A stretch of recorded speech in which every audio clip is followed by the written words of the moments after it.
राजेश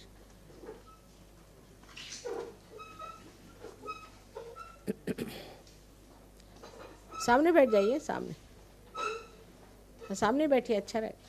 हाँ हाँ, 2-4 मिनट आ रहे हैं कुछ। अच्छा, मिल minute.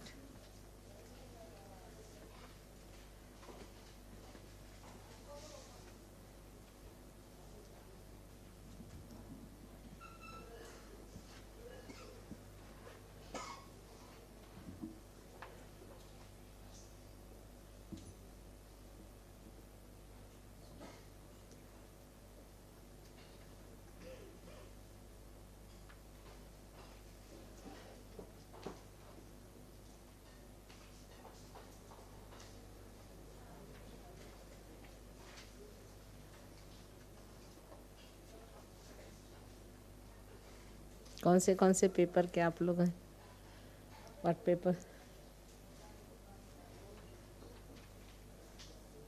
You are from which paper, please? I don't know. They are from what paper? That I should know, na? Huh? काय? Should we wait? All right. पण तोपर्यंत कोण आहे ते जाणून घेते मी कोण आहे.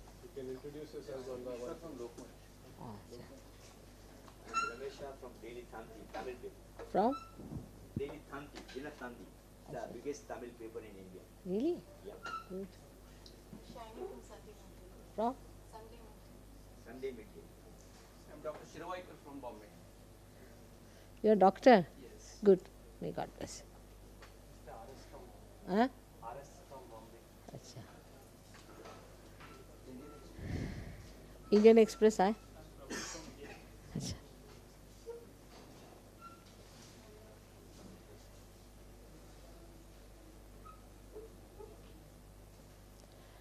Today being a Saturday, they said it's difficult for them to come, but still, let us see.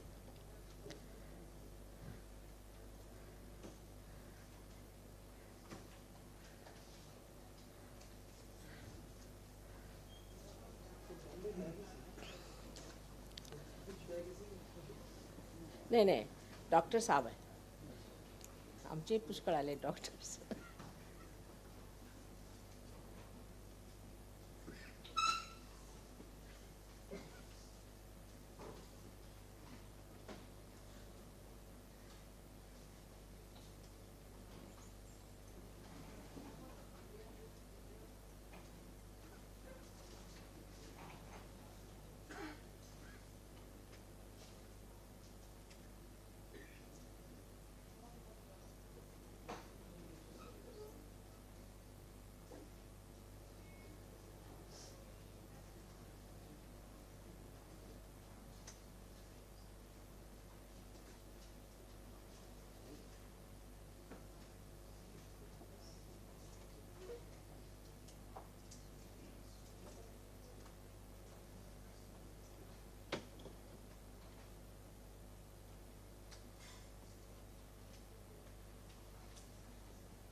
Dr. West? Huh? I think it would be a good idea. Also welcome to our guests from outside India, from outside Bombay who have come over here. We have sought to invite you today at today's function. Excuse me. Can I speak loudly? No, ये चल रहा है. चल रहा है.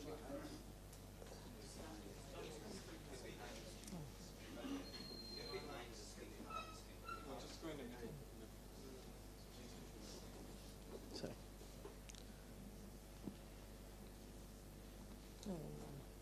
अभी नहीं. I will have a cup of tea. गया ना गया. It will disturb. No, you have come to mother's house, have some tea at least. Won't disturb. So we invited you to come this afternoon. I recognize it's a Saturday afternoon, but I'm glad that you took the trouble to come over here today. As Sri Mataji Nirmala Devi is here in Bombay, and we thought it would be a good idea if there was an interaction with the press. All of us here who have been followers of Sri Mataji feel very strongly that the message of Sri Mataji, who is the founder of SahajaYoga, is a very important message, not only for India but for the whole world as such. And this is shown in practice. The persons you see over here, they are scientists, medical doctors, psychiatric doctors, businessmen, lawyers, diplomats, and who have achieved very considerably in their own lives. Now, the message of SahajaYoga has been going very far and deep in their own country. We have guests over here from the Soviet Union. And in the Soviet Union, in very recent months, Sri Mataji has been there 3 times. And her meetings have been chaired by, attended by very senior people in the government, and thousands upon thousands of people. Over here, even as follow-up meetings after Sri Mataji has left the Soviet Union, some of our group members here who have been there, even there to their meetings, thousands of people coming. So it's a very important message that is going through. It's something which is very deep. We thought we would like to share it with you because we believe it's very important for India as well. It's important for our country. The times are such that SahajaYoga is very relevant, and almost everybody here has something very special to relate. I don't think there's time for everybody, but we do have a number of people who are Sahajyogis, who are either scientists or others, who may talk to you for a few minutes and come to and give you their experiences.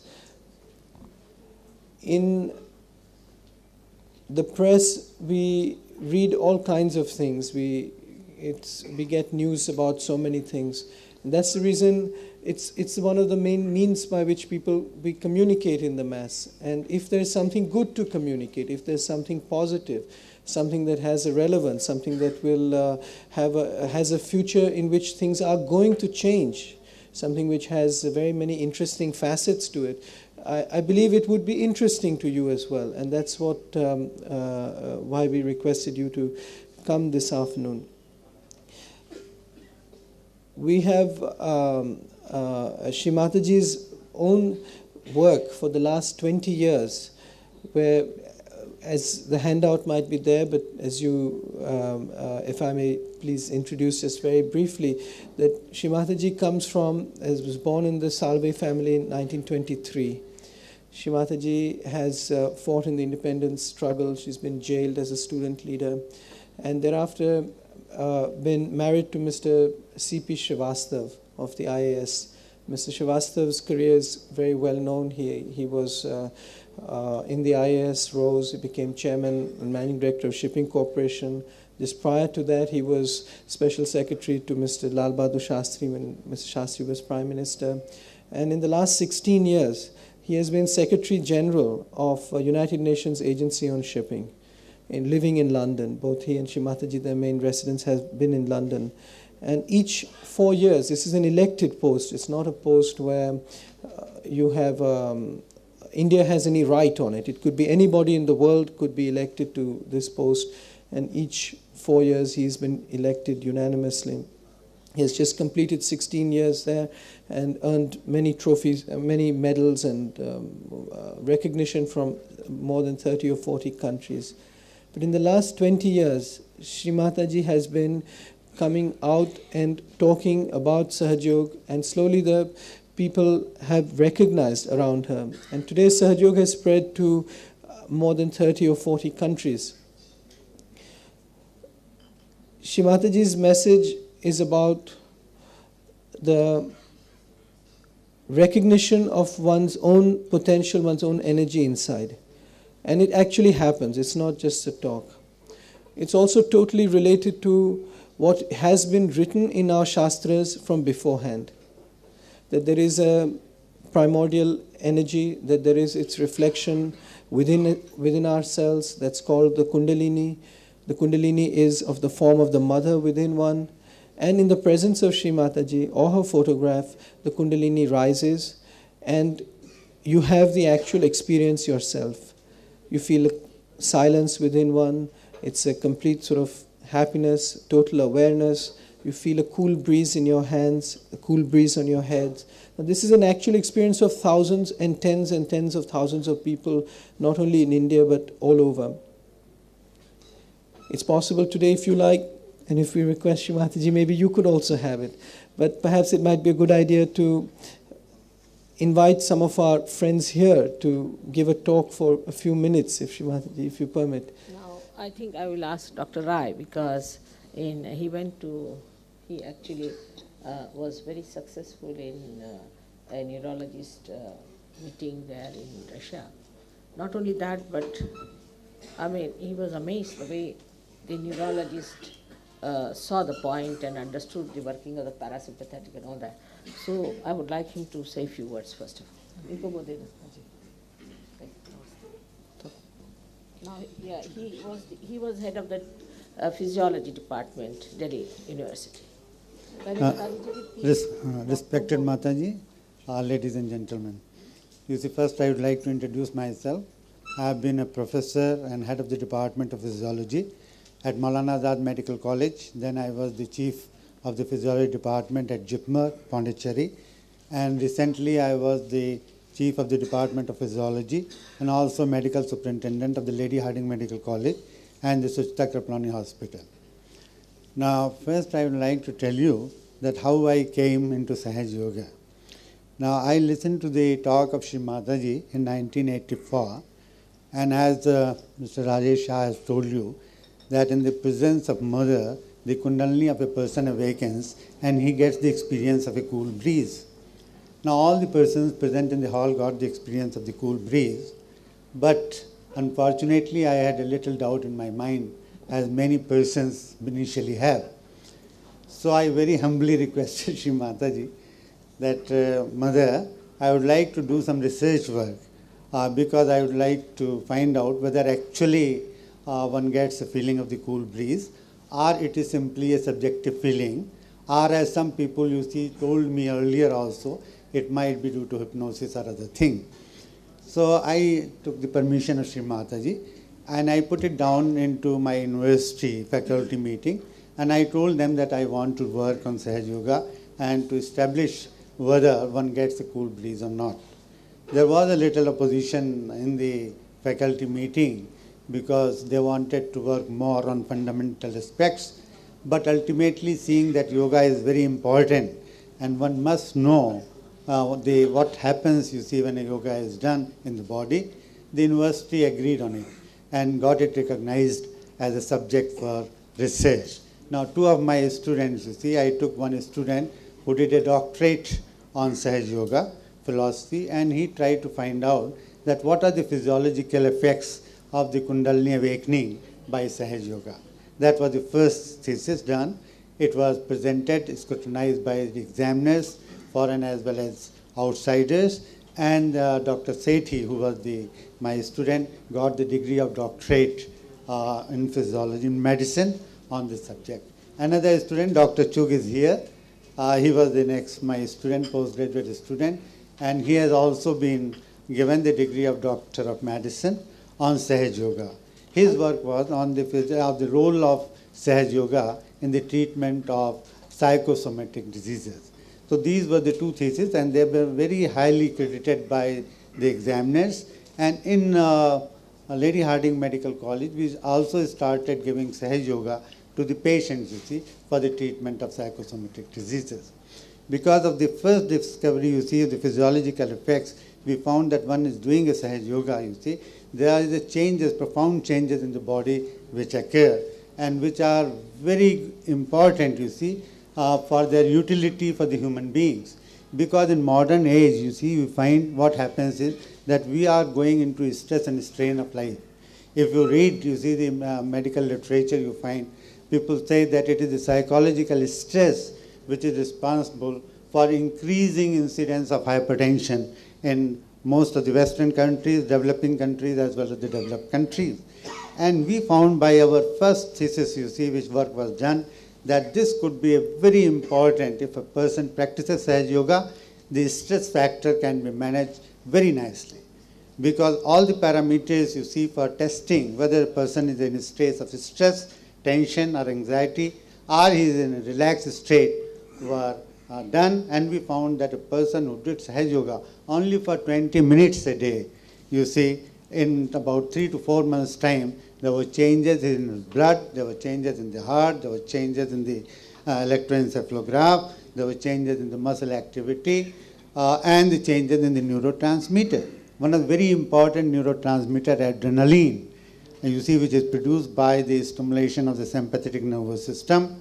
When you are anxious, you see, you are in tension, what happens is there is greater pouring of adrenaline in your body, and as a result of which your heartbeat increases, you see, and you find there is a muscle, you see, blood lactic acid increases, and persons, if they are having accumulated stress for years together, you develop various types of cardiovascular disorders, like essential hypertension is one, ischemic heart disease is another, and even arrhythmias.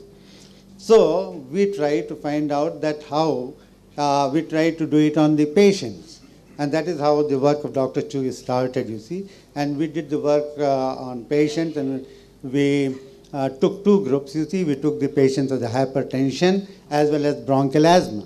Bronchial asthma also has got a psychological factor in it, a stress factor. We took these two groups, and to our surprise, we found it gave a dramatic effect. 98%, if I am correct, you see, the patients of hypertension improved, and then they were without drugs on follow-up, and they had no way. The other group, which was simply on drugs, was not cured, you see, and they were getting, you see, their blood pressure was very high. And so we concluded that if a person is doing Sahaja Yoga regularly, then you find the essential hypertension can be treated, and the persons who are prone to essential hypertension, you see, that can be prevented. And similarly in bronchial asthma, you see, we found that was very, very helpful. Now after this, you see, we recently went to Russia, you see, and in Russia, you see, I attended a conference in Yalta, and the conference was very good because the role was there, it was on the yoga and self-regulation. And this was organized by the people of non-traditional medicine. In Russia also people want that they are fed up with the drugs, and they want that there should be a system of medicine, you see, which may be non-traditional, and they found that yoga is very good. So many types of yogic were there, you see, TM people were there, Rajnishites were there, you see, the Brahma Kumaris were there, magnetotherapy were there, so many there. But in the end of the conference, you see, they were convinced that Sahaja Yoga is one of the best, and it is the scientific work has been done, it has been proved statistically that, you see, the person who is doing Sahaja Yoga is able to regulate his brain activity. You see, as Mother has told, you see, when one is doing Sahaja Yoga, you are in balance. The activity of the sympathetic and parasympathetic, this is modulated, and you are in a balance, and that is how, when a person is doing Sahaja Yoga, your diseases are automatically cured. More so, they are prevented. If a normal person is doing, you can prevent the occurrence of disease. So in Yalta conference was very nice. Then in Moscow we had another conference, and there too it was a conference on yoga and sports.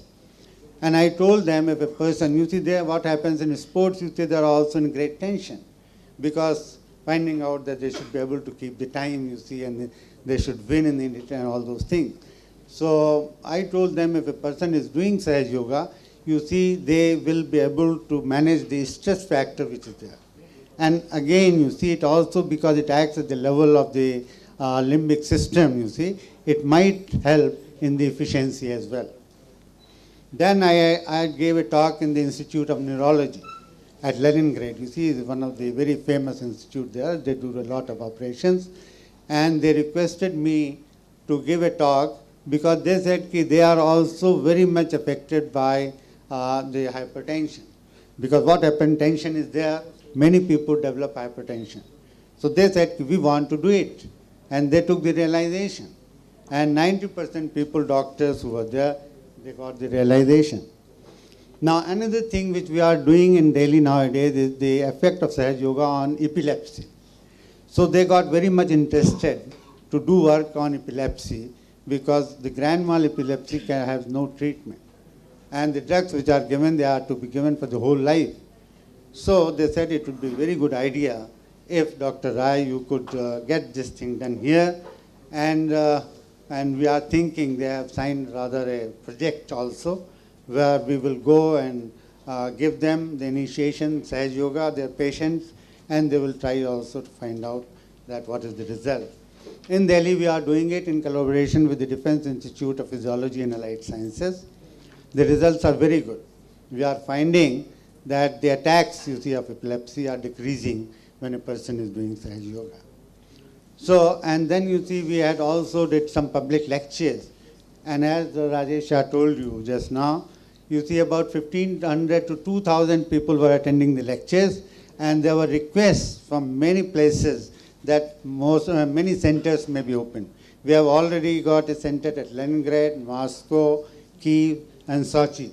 There are the 4 places where the centers are there, but they wanted center at Tashkent, Yalta, Novosibirsk in Siberia, and so on.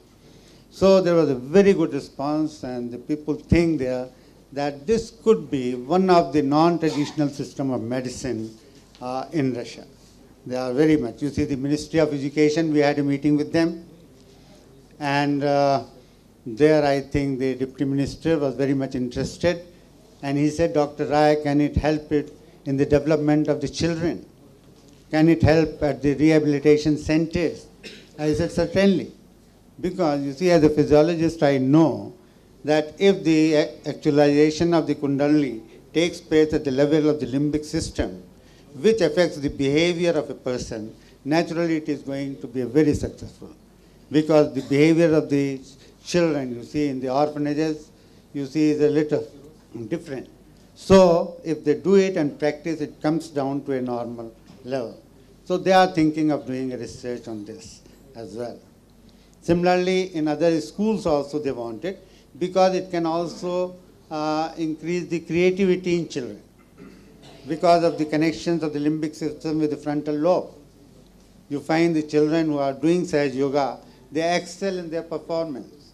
This is our own experience, Mother. At Delhi, we have seen some of the children who are very poor and who are coming to the centers and doing this. They stood first in their classes. Now, remarkable. This is all because of the creative power, you see.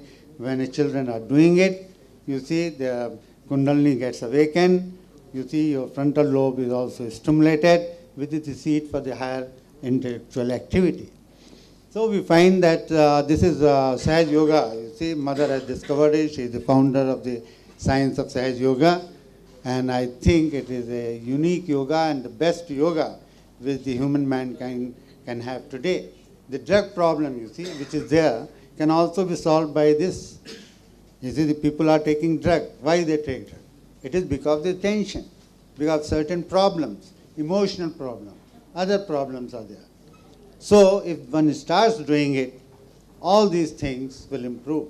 I know persons, you see, by my experience, you see, that they have left smoking, they have left alcohol. Persons who have been taking alcohol all their life. Now they don't touch it. They say, if I can't touch it, even if you offer them. So if such things can happen, I think it is a wonderful thing and best for the mankind. Similarly, you see, so much as I told you earlier, the ischemic heart disease, the heart attacks. Now the doctors all over the world know that it is the psychological stress which is responsible for increasing even the blood cholesterol level. Recently, you see, in the last 2 years, people have found it out, and that is the cause of the atherosclerosis. Another thing, what they have found recently is that this psychological stress, emotional stress, can cause a spasm of your coronary vessels, and thereby can give rise to a heart attack and sudden death, Mother. Now, all these things can be prevented, you see, if a person is doing SahajaYoga every day for, say, about 10 to 15 minutes. So it is very nice. It is a life. I say SahajaYoga If you have a SahajaYoga lifestyle, I think you can prevent the heart diseases. So, Mother, this is what I think is there. If any questions are there, most welcome to ask. Now, I would request Dr. Wells, who is in charge of 7 hospitals in London, is luckily with us, and he will tell you how he has cured patients with SahajaYoga who suffered. Shrimataji. Good afternoon, ladies and gentlemen. My name is Brian Wells. I'm a consultant psychiatrist in the Riverside Health Authority in London, and I subspecialize in the field of substance misuse, which is problems with drugs and alcohol. I'm going to be very brief. My own experience of SahajaYoga began in 1982, and I was very skeptical. I was a very cautious Westerner who was very wary of things that were Indian. And I have to say that since 1982, my own life has changed dramatically as a result of the, albeit originally very gradual practice of SahajaYoga, and my own health, my own career, my own well-being has improved enormously. Professionally, I work particularly with heroin addicts.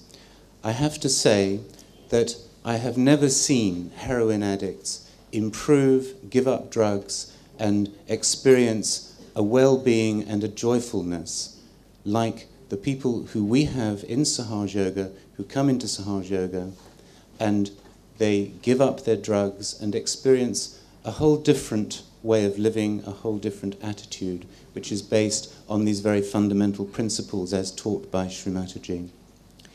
It's not a form of treatment that is widely used in the West, but it's beginning to spread.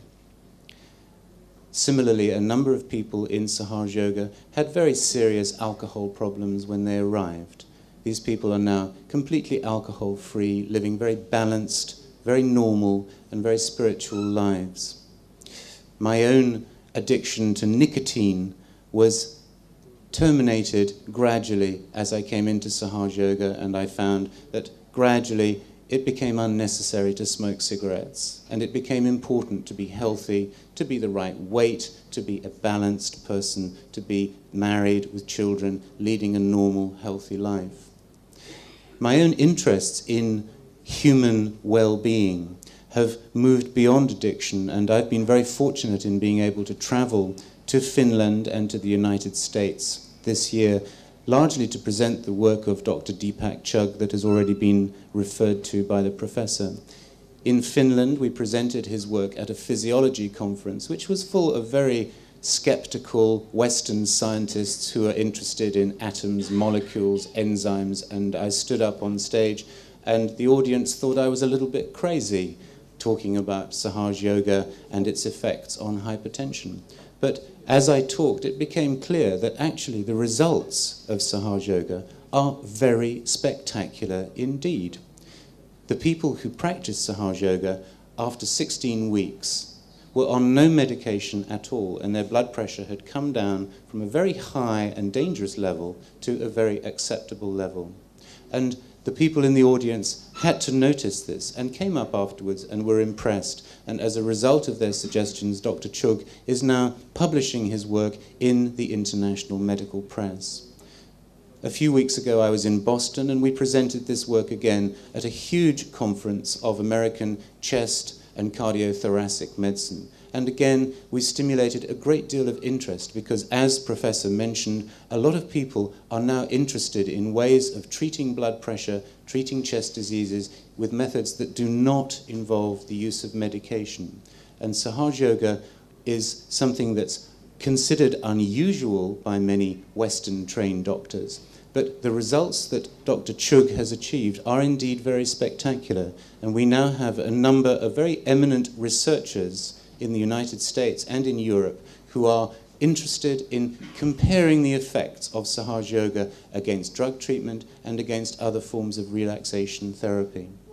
So from my own standpoint, SahajaYoga is the best treatment I know for addiction of all kinds, whether it's addiction to drugs, to alcohol, tobacco, to food, or to other forms of behavior. It's a system of becoming balanced, becoming healthy, and becoming whole. Thank you for your attention. Thank you, Shrimataji. What should we have now? We have so many doctors here. You see, Dr. Talwar is here. He is from Delhi. Then we have Dr. Chuk. We have other doctors of scientists here. And we have here on this side Dr. Nigam and Dr. Bagdan, who is a Russian, and Dr. Spiro from England.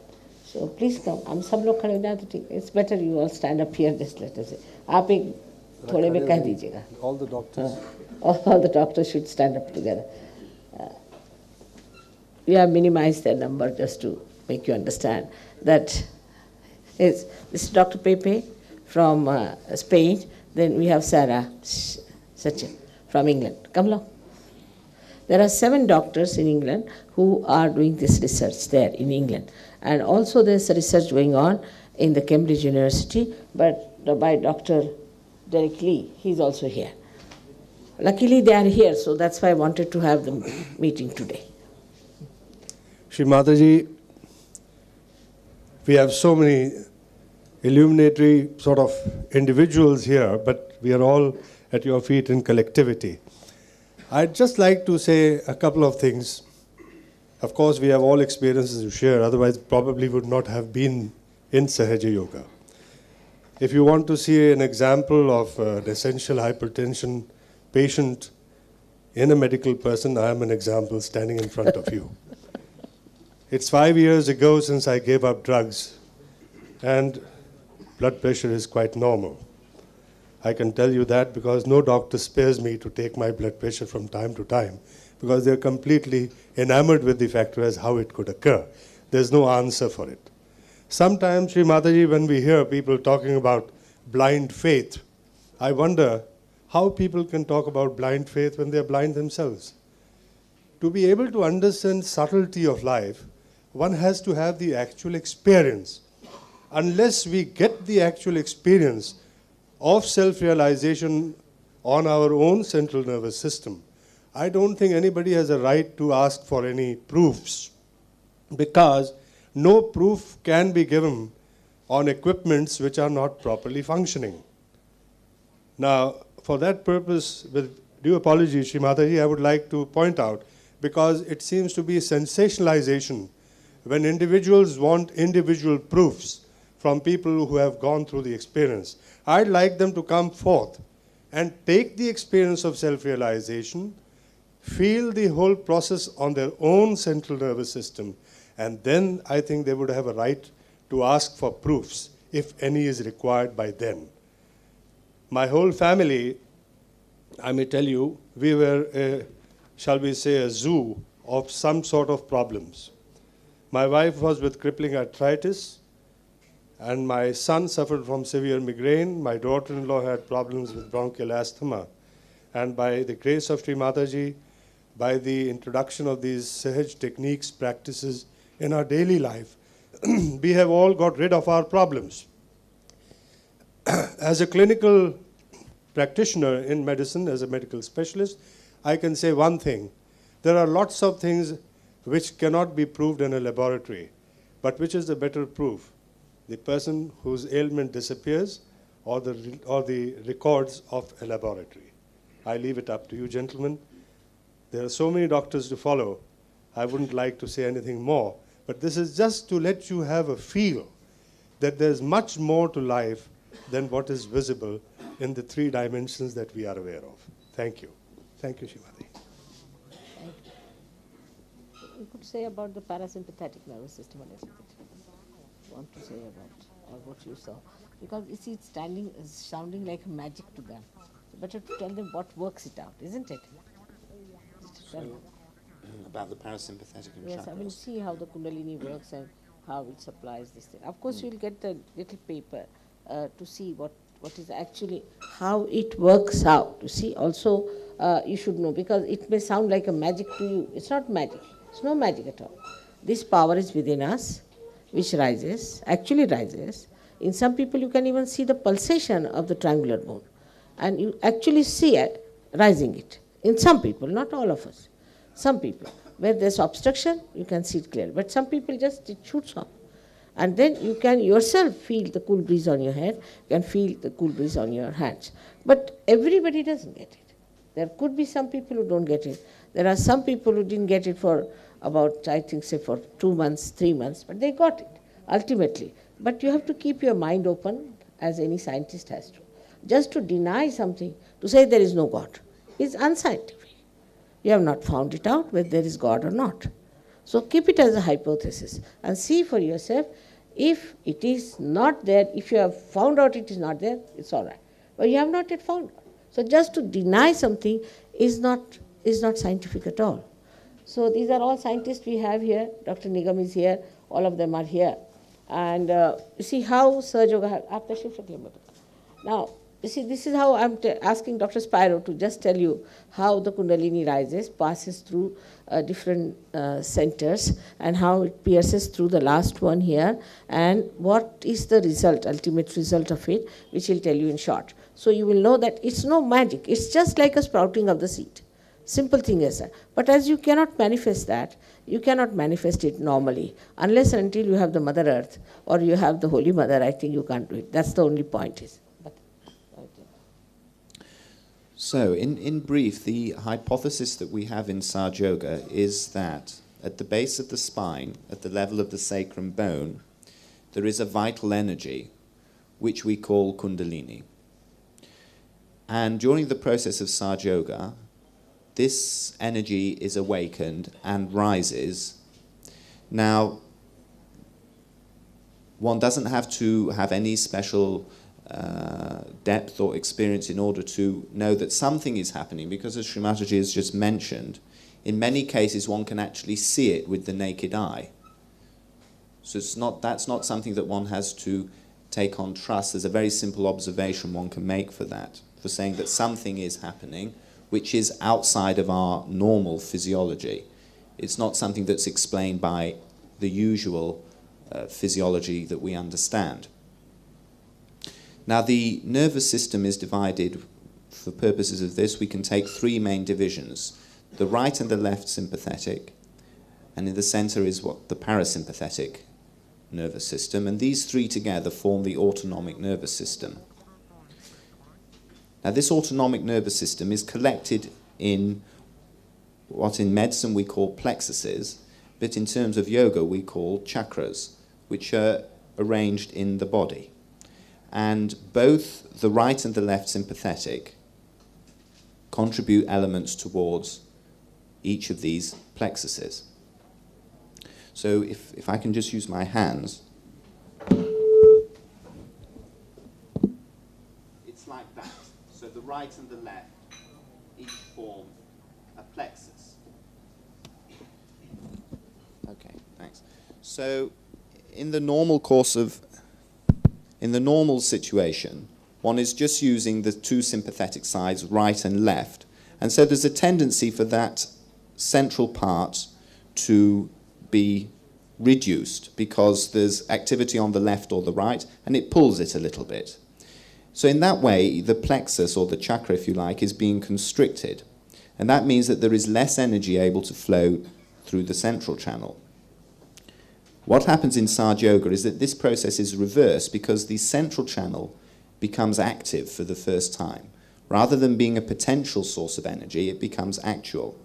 And so the tendency is for the plexus to dilate.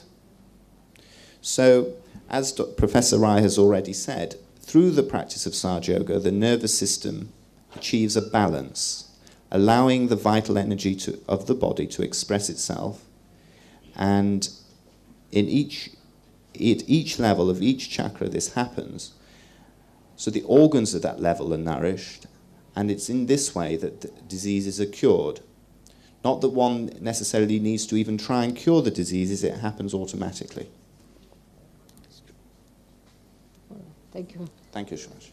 We have so many doctors here, and now I would say that, you see, this, I also had to study medicine to talk to them, and I also read a little bit of psychology, because to talk to them I must use their terminology. But all this knowledge is within yourself. We know very little about it, because a very little part, a wee part of our brain is really manifesting in a human awareness, you see. When the Kundalini rises, actually we have two lobes, we don't have one lobe. So there are two sides to our personality. When the Kundalini rises, she enlightens the brain, and then you start knowing many more things which you have never known. For example, I'll ask Karan Khurana to come. He was a very ordinary student here who went down to America, and one day he just asked me a question on genetics. So genetics is a very modern science, but he was amazed and just bata do.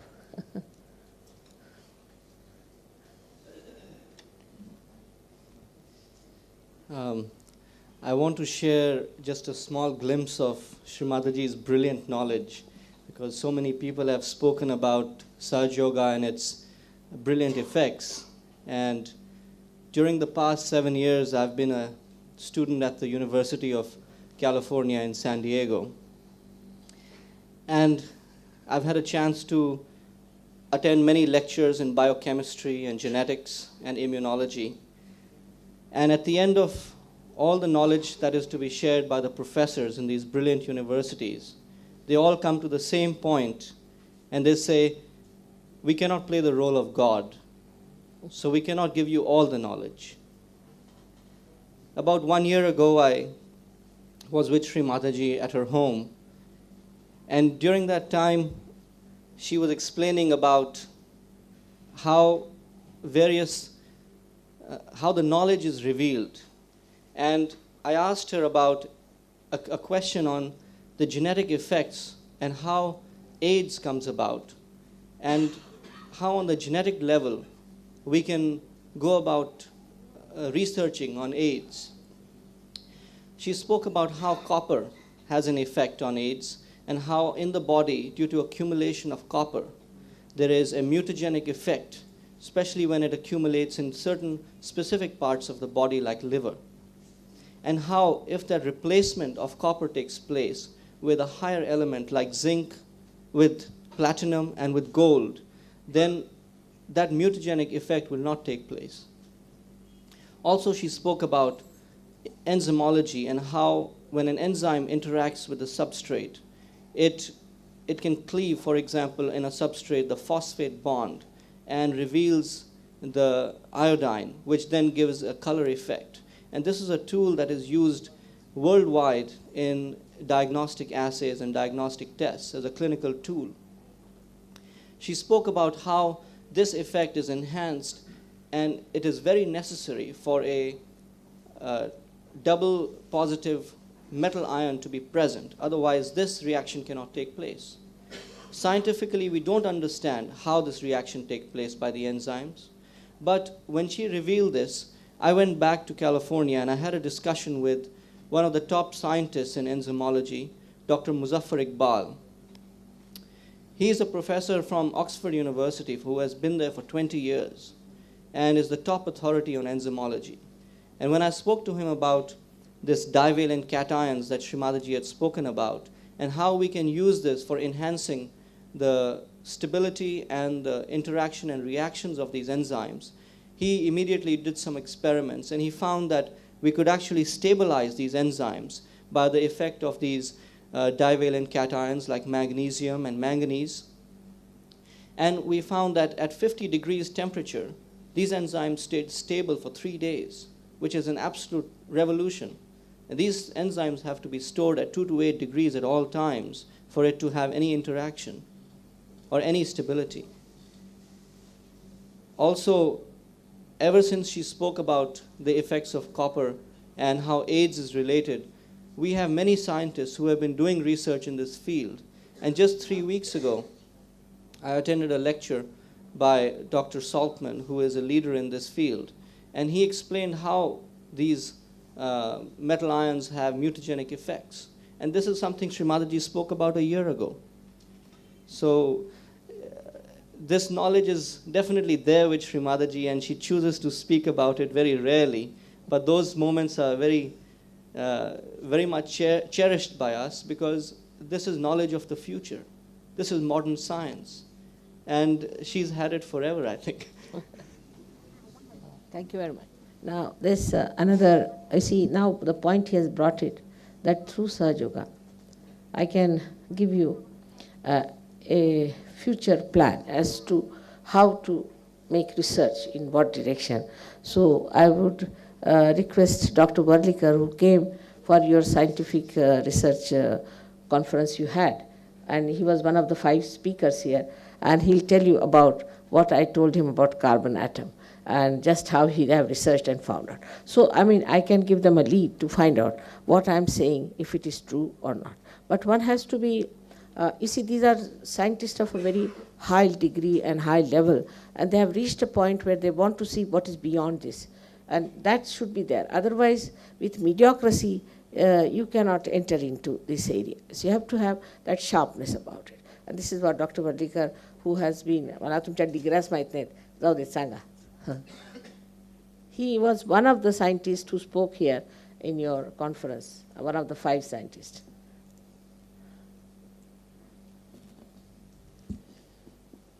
Shri Mataji, ladies and gentlemen, she has introduced me that I have been in United States for last 18 years. I have done my PhD from University of Bombay with a very eminent scientist called Dr. K.S. Nargun, who spent 10 years while working with a Nobel Prize winner, Thorpe, in London. After doing medicinal chemistry PhD in anti-tuberculosis compounds, I had an opportunity to go to United States, where I did work with a scientist called Dr. H. Herbert Fox, who invented INH as a drug for tuberculosis. So having been exposed to good scientists, and when you do PhD in your life, more you study, more you realize how little you know. And that's what I was all the time thinking in my life, is I wanted a direct connection with all-pervading power. So since my childhood, I did Atharvashit to Lord Ganesha. All the Maharashtrians, I'm Maharashtrian. Since my childhood, I started worshipping Lord, and Aradhya Devat was Lord Ganesha. Every time I would do Atharvashisha, I would feel every day there is something beyond this. And I was looking for some guru who could connect me to all-pervading power.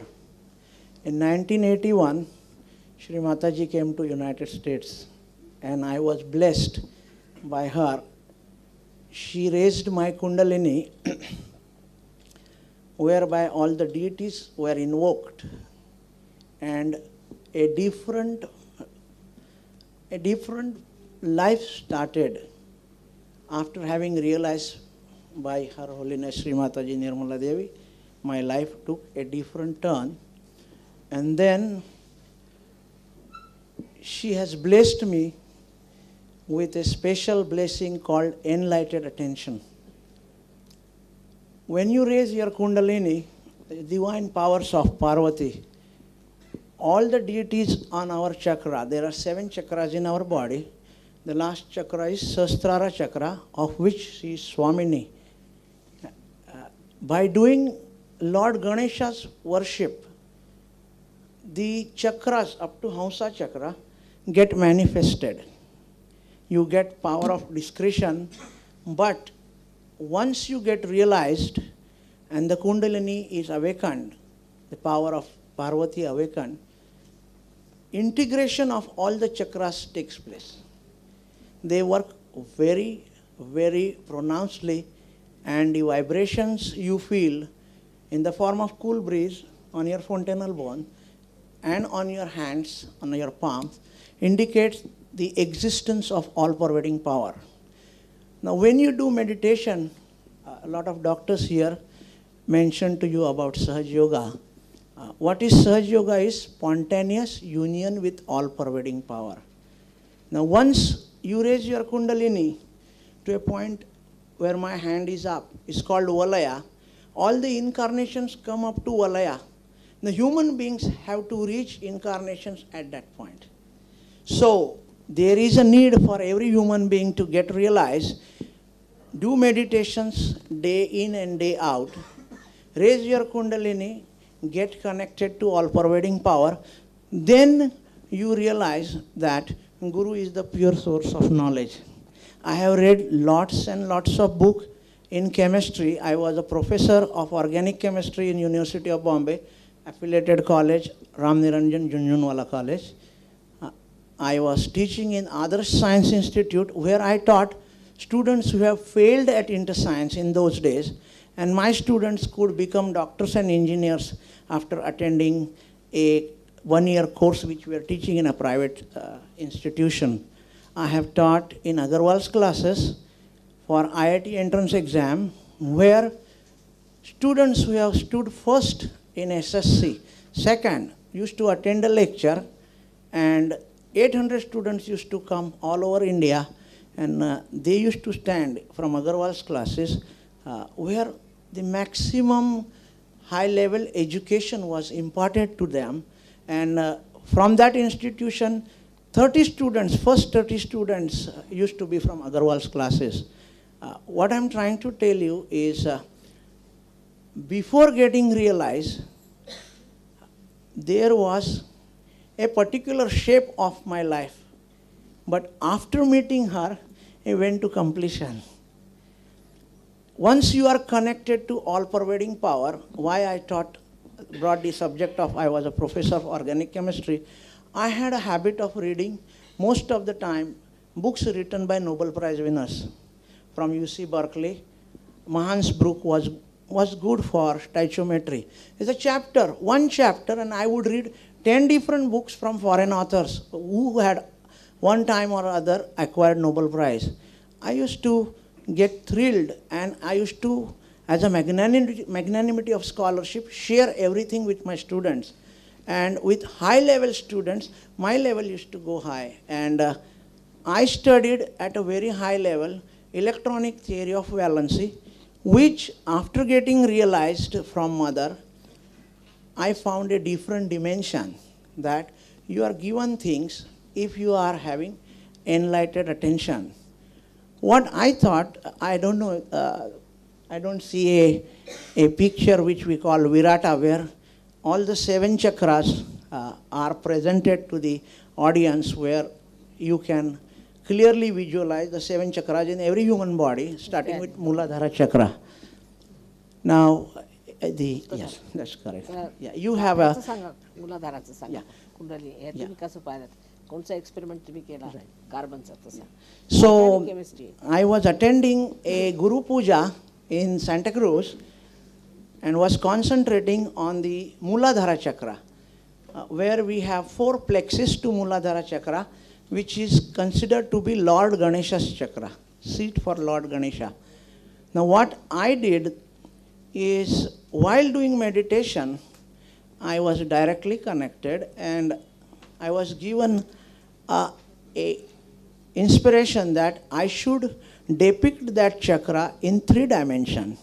If you see the Muladhara chakra in the Virata there picture, it is only swastika there. It is below the Kundalini. So what I did is, by the blessing of enlightened attention she had bestowed on me, we made a 3-dimensional structure of carbon atom, being an organic chemist, and then used the electronic theory of valency to formulate the valencies of carbon atom on modern basis. Just in one short sentence, I could say that the structure of atom was proposed by Danish physicist Niels Bohr, who got a Nobel Prize for that. And he discussed the movement of electrons, which have speed of light around the nucleus, and gave a mathematical expression for hydrogen spectrum as a proof, single electron atom. And then he got a Nobel Prize.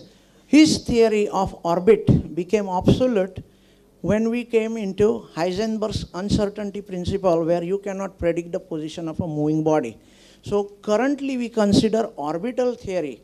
The position of any moving body cannot be predicted. Therefore, we consider a area in space space where you can locate the electron. Now, I have an article, Mother asked me to put the thoughts. I think his article is there. Yeah, there is But an I told him article how on it cosmic covers. relation of swastika and Om. Now, what I did is made a tetrahedral structure of carbon atom, put carbon in the center, and considered the latest orbital theory of movement of electron in space. And in that, I considered carbon has 4 electrons, one in a 2s orbital, which is spherical, and 3 electrons in the dumbbell-shaped orbital, which is in x, y, and z axis. The 2pz orbital is vacant, no electron there. But in the excited state, 1 electron from 2s goes to 2pz, and then to an ordinary person, when you think ordinarily, you will find 3 energy levels of those 3 electrons should be same, and 1 in 2s in a lower energy is different. So it bothered me as a student of organic chemistry that carbon should have 3 equal valencies and 1 weak valency. And that's something we could discuss somewhere else. Let me just concentrate on what I did. So we made an actual tetrahedral structure and took the advantage of modern theory of electron valency and considered orbital theory. What I found when I was putting my enlightened attention, let me tell you the significance of enlightened attention. When you raise your kundalini and put your attention on the kundalini, your attention gets enlightened. If you put it on any unknown thing, that thing reveals its true nature. So you are given things when you are connected to all-pervading power. So I was putting my enlightened attention to this tetrahedral model of carbon atom, just trying to see the 4 valencies of carbon in space, considering the orbital theory. I had a computer scientist help me from Belgium, Johan, and another SahajaYogi from Chicago, Boston. And he made the tetrahedral structure, and me and Johan used to sit at my house in Los Angeles and put our attention on that model, trying to see Om. I would see 3, but I wouldn't see the upper residual valency. And we used to put a lot of enlightened attention, meditation. SahajaYoga practices is nothing else but every day you do meditation. Now what we found with the enlightened attention, what I found, that one of the valency was not properly done by J, because he just made all 4 dumbbell-shaped orbitals. He forgot to do sp3 hybridization, where all the 4 spheres, orbitals, rearrange themselves. It's called sp3 hybridization, where we call 1 electron in s orbit and 3 in p orbital. After I did that sp3 hybridization, I could clearly see the residual valency of the Om. From the end view, see, I was a student of technical school, Robert Money Technical School, so I said, let me take a look at this model from the left. From the left. If you see from the left, the right, I told them we'll see Om, and they saw it. Yeah. So from the left, I saw Om. Now I said, let me see from the right, what do I see? And I saw swastika. Same 3-dimensional figure. You can see Om from one side and swastika from other side. And I was amazed to see that the correlation, I call it cosmic correlation between Om and swastika. And then I met Sri Mataji in Houston. She was visiting USA. And she said, did you take a look at your tetrahedral model from the bottom? And I said, no, Sri Mataji, I haven't. She said, if you take a look to your tetrahedral model from the bottom, I'm sure you will see cross. So I returned from Texas to my house in Los Angeles, and to my surprise, when I took a look at the tetrahedral model I had made from the bottom, it it gave cross sign. It depicted cross. So you see how they are coordinated with each other. This was possible because of enlightened attention that was bestowed on me by Sri Mataji. Now, what I have to say is Om, as you know, Pranava, the sound of creation, is represented by, when we write it on 2 dimensions, we write Om. Actually, Om is a 3-dimensional depiction of the sound of creation. And Swastika is the 2-dimensional depiction of Om. It is hard to see this difference when we write Om and Swastika side by side on a blackboard, let us say, which we call 2 dimension. So I have been a student of science all throughout my life, and I had kept open mind when she came to Los Angeles in 1981. In 1986, I was speaking on the event of her birthday. I told everybody that you people are in India, you are lucky. You could get your realization and you will have a different dimension to your life. I had to go all the way to America to get realization. And I consider it is a great blessing in my life. And since 1981, I have been I would say that this is a good chance. They are all here. If you have little patience, I would like Dr. Mishra to tell you something about the soul, because there's always a challenge about soul and dead soul and this and that.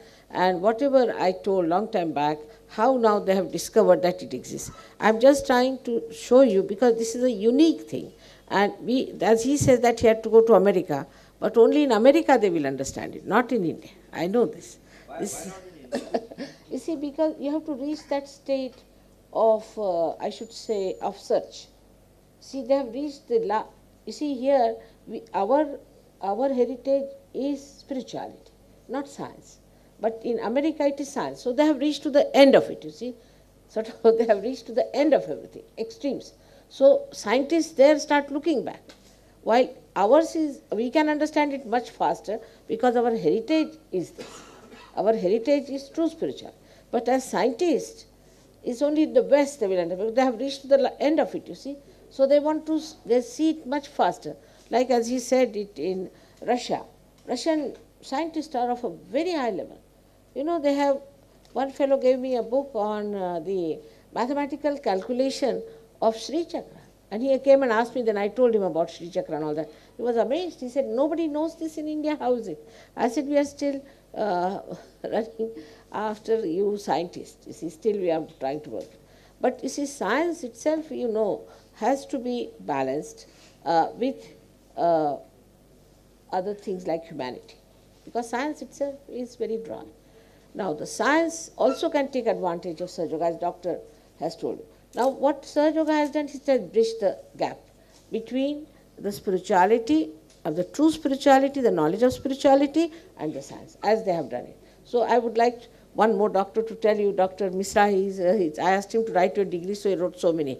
So now, I don't know. He will tell you about the soul, what I said. Whatever I have said, they could prove it. So this is something, the way they have bridged it, you see. But the kind of patience they have, the kind of respect they have, we don't have that so far about scientific way. If there's a scientist in India, he won't have that much of openness. It's a fact, I tell you. But we have some scientists here from India also. What are you? Shri Mataji and fellow colleagues. My name is Ram Mishra, and I did my undergraduate medical degree in New Orleans, Louisiana, followed by a doctorate in biochemistry at Memorial University in Canada. Currently, I'm professor of psychiatry, director of neuropsych pharmacology research laboratory, and consultant to NIMH, it's National Institute of Mental Health, United States, Medical Research Council of Canada, Ontario Mental Health Foundation, National Cancer Institute of Canada, NCI of United States. Now, I have been heavily engaged in research activities relating to cell membranes and the different types of the receptors. And in the last 4 or 5 years, it became very clear that the variety of drugs, variety of medicines, the drugs is a bad name sometimes, interact with the specific types of the receptors on the cells. For example, the anti-hypertensive drugs interact with the beta receptors, alpha receptors in the heart cells. Asthmatic drugs interact with the beta receptors in the lungs.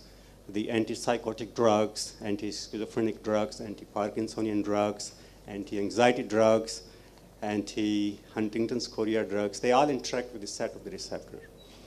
And when we looked at the structure of the receptors, now other scientists who already got the Nobel Prize discovered the beta receptors structure, and I was working on the dopamine receptor, which interacts with the neurotransmitters and the antipsychotic drugs.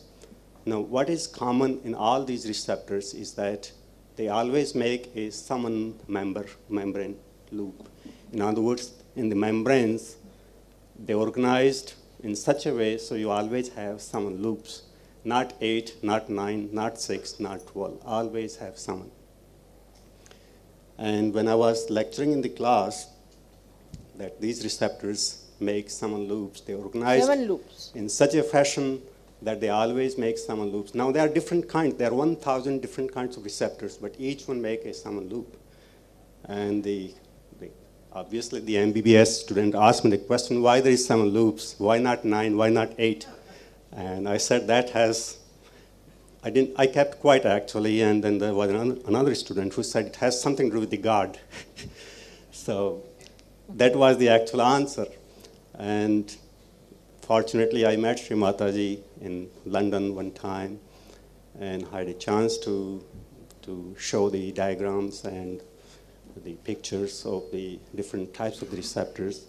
And you can also see yourself there are several types of the receptors on the sheet, from human, from bovine, from rat. And if you look very carefully, they always make the summon loops. If you look at the three-dimensional structures or the models, you can also see the summon rings in these receptors. Now, what is the significance of these summon rings?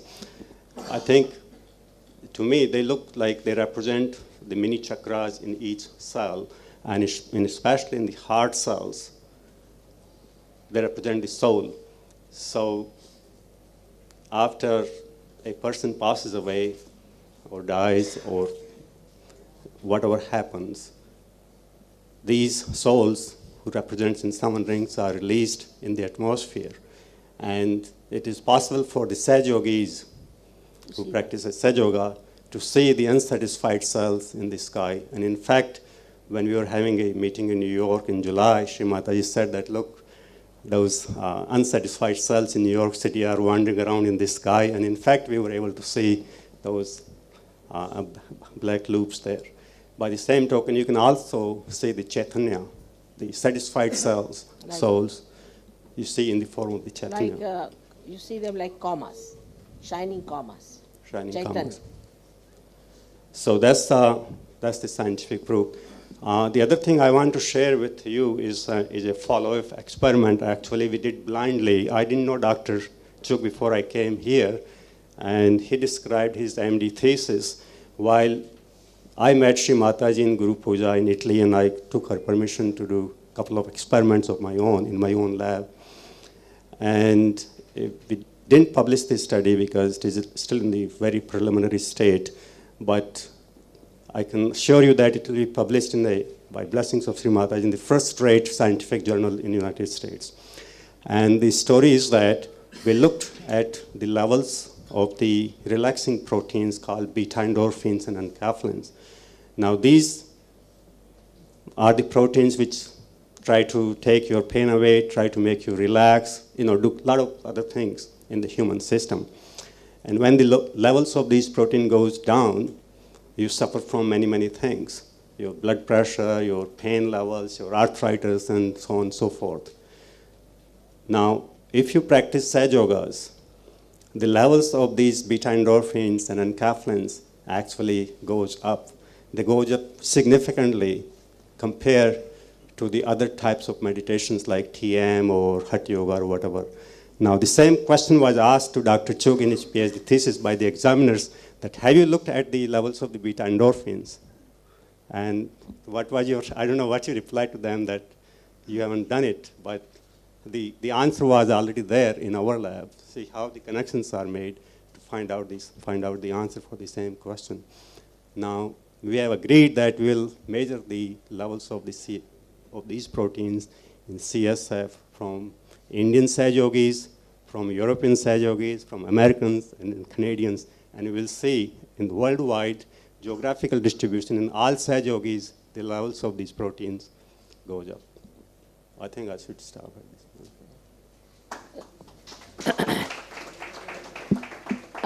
I would also request a diplomat from UN to talk what UN has to say about it, because it's important. We in our country do not know what we have, but the UN system itself has now accepted that spirituality is a part and parcel of a human being, and it must be looked after. And he will now tell you. This is Mr. Gregor de Calvert-Maten from, he is a Swiss diplomat. We have another Swiss diplomat here. Where is she, Ruth? She's there sitting. Thank you very much, Mataji. After all the previous speakers, I hesitate a little bit. I hesitate to talk because I have no expertise, neither scientific nor, as a matter of fact, in SahajaYoga, but I have been fortunate to practice SahajaYoga for about 15 years now. And what Sri Mataji just mentioned is that indeed SahajaYoga has been recognized by the Staff Recreational Council of the United Nations as a comprehensive meditation system which brings physical, emotional, mental benefits to staff members, and as such, this society is encouraging staff members to meditate according to SahajaYoga's technique. But if I might be a little bit more global and more general than the conversation, the very high-level presentation we have just heard now, I would like just to stress that at the United Nations, we are very, very concerned about the issues of global management of Mother Earth resources. And in the 90s, one of the very rising issues is going to keep a balance between development and ecology, between human activities and the resources which allow these activities to be sustained. You know that water is going to be a very big problem, just drinking water for the billions of people. In this respect, there was a World Bank paper which was saying that a long-term solution for mankind is only a change in consciousness, so that the human beings do not have anymore the same material demand. Change in consciousness, change in awareness. They hit at that point. This was a paper of the World Bank on ecology, on the model of development which long-term can allow all these human beings to survive on this planet. It's a very serious issue, because if you look at the projection, nobody really knows how to take care of these billions of people who are being born. And the solution was a change in consciousness. If people can be in a state of peace, can be in a state of satisfaction, their demand on the material environment automatically is going to drop, because a lot of what we produce is to meet artificial need, culturally created artificial needs. And the only solution to get into this condition of contented peace can be brought by an inner transformation. Now, the World Bank doesn't know about SahajaYoga yet, and that's why they said this is the only way to get out, but we don't know how to bring about this transformation. So as a staff member of the United Nations, I can see a very direct relevance of SahajaYoga to help us. Changing our attitudes if we are to leave our children and grandchildren a place we can live in. You have also got the meditation center for SahajaYoga in the UN now? we have this society which has been created as of January 1990, and we hope that we start by, before we talk about world peace, we hope, in good logic, we start becoming peaceful beings ourselves, and then there'll be less fight in one floor of the United Nations, and the work will be more carried more effectively. I forgot to present myself. My name is Grégoire de Calbert-Maten, and I am Chief of Policy Planning and Evaluation in United Nations Capital Development Fund, which invests projects in the least developed countries of the world. By the grace of Sri Mataji, I can say from my personal experience that the practice of SahajaYoga does introduce us in a state of consciousness which correspond to the definition of the state that collectively mankind should reach in order to develop a different type of society. This is a very general remark, but I suppose that it needed to be made because the managers of society today cannot address anymore the complexities of the challenge that are before us. And we need this higher level of guidance from inside that meditation gives us. And as Dr. Wolika said it before me, it is all a matter of enlightened attention, because then the solution just present themselves before us. And no amount of efficiency would allow us to get there where the vibrations of SahajaYoga lead us to the right solution, spontaneously. Srimataji, I think that's all. Thank you. Thank you. There's another facet which one could see it works in SahajaYoga, is the agriculture. We haven't got Dr. Hamid just now here, he's gone away. I wish he was here because he has experimented with vibrated water.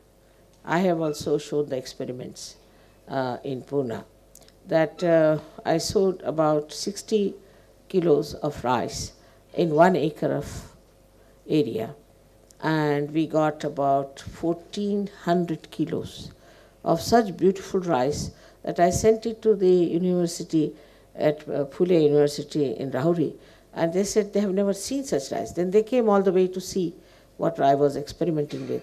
And also the sunflower we got was about, say, 2 feet at least minimum, and so full of big, big seeds. I mean, they never looked like the seed of the sunflower. And you had to, at least 2 persons had to lift it. It was so heavy. Now here the main thing is we have not used hybrid seeds, because if you use hybrid seeds, you get you have to take them from some organization and sort of can be an enslavement. But this is non-hybrid seed, ordinary seeds. Once you vibrate them, now this is how we can increase our capacity to produce much more variety of crops. Also things like olives, they said will never grow, but I have grown that. Olives, lot of olives have grown. Then they said the tulips will not grow, I have grown them. All kinds of things that they said will never grow in Pune, and they are all growing very nicely. I just don't know how they said it cannot be grown. So all these things can be worked out. This is how a kind of a prosperity can come to our villages. But we have to be pragmatic about it, we have to be serious about it, and we have to help our poor people here. Now, another problem that always comes up with is that I think that some of the doctors are a little upset, thinking that if SahajaYoga comes up, what will happen to their practice? So I have already told them that I am not going to work for the rich people. I don't want to work for rich people. They can have the rich people to themselves. I want to work for poor people. In our country, people don't even have sufficient food to eat. How will they go for treatment or anything? But through SahajaYoga, en masse we work it, en masse. Even if there are 1,000 people in a group, or even 10,000 people, most of them will be benefited by Kundalini awakening. So why not we try to help the poor who don't have any money? And as a saint, I think every saint has only concern for the people who are suffering and who are poor, who are downtrodden. You see, the interest is not in the rich people at all. His interest is more in the people who need help. And this is the help of, I should say, God Almighty, because this is the power of God, which is all-pervading, which is very subtle, and which starts working through you. Once you are connected, just like you are connected, this instrument is connected to the mains, this starts working in the same way, you start working. And I would say that the doctors here should also, as other doctors have done it, should come round and see for themselves. We have some, as I told you, some Indian doctors working it out in Delhi. Also, we can do it in Bombay. We can help the poor people. And it will be such a great punya for us to help them. Because this country, you see, I mean, I don't know, I'm a bit too sensitive. I see this poverty. I just can't even enjoy my SahajaYoga because I feel, when will they get all these things? They have to have it. And if we are concerned about these things, we don't run after superficial things. Of course, I agree that there have been false gurus. I agree that.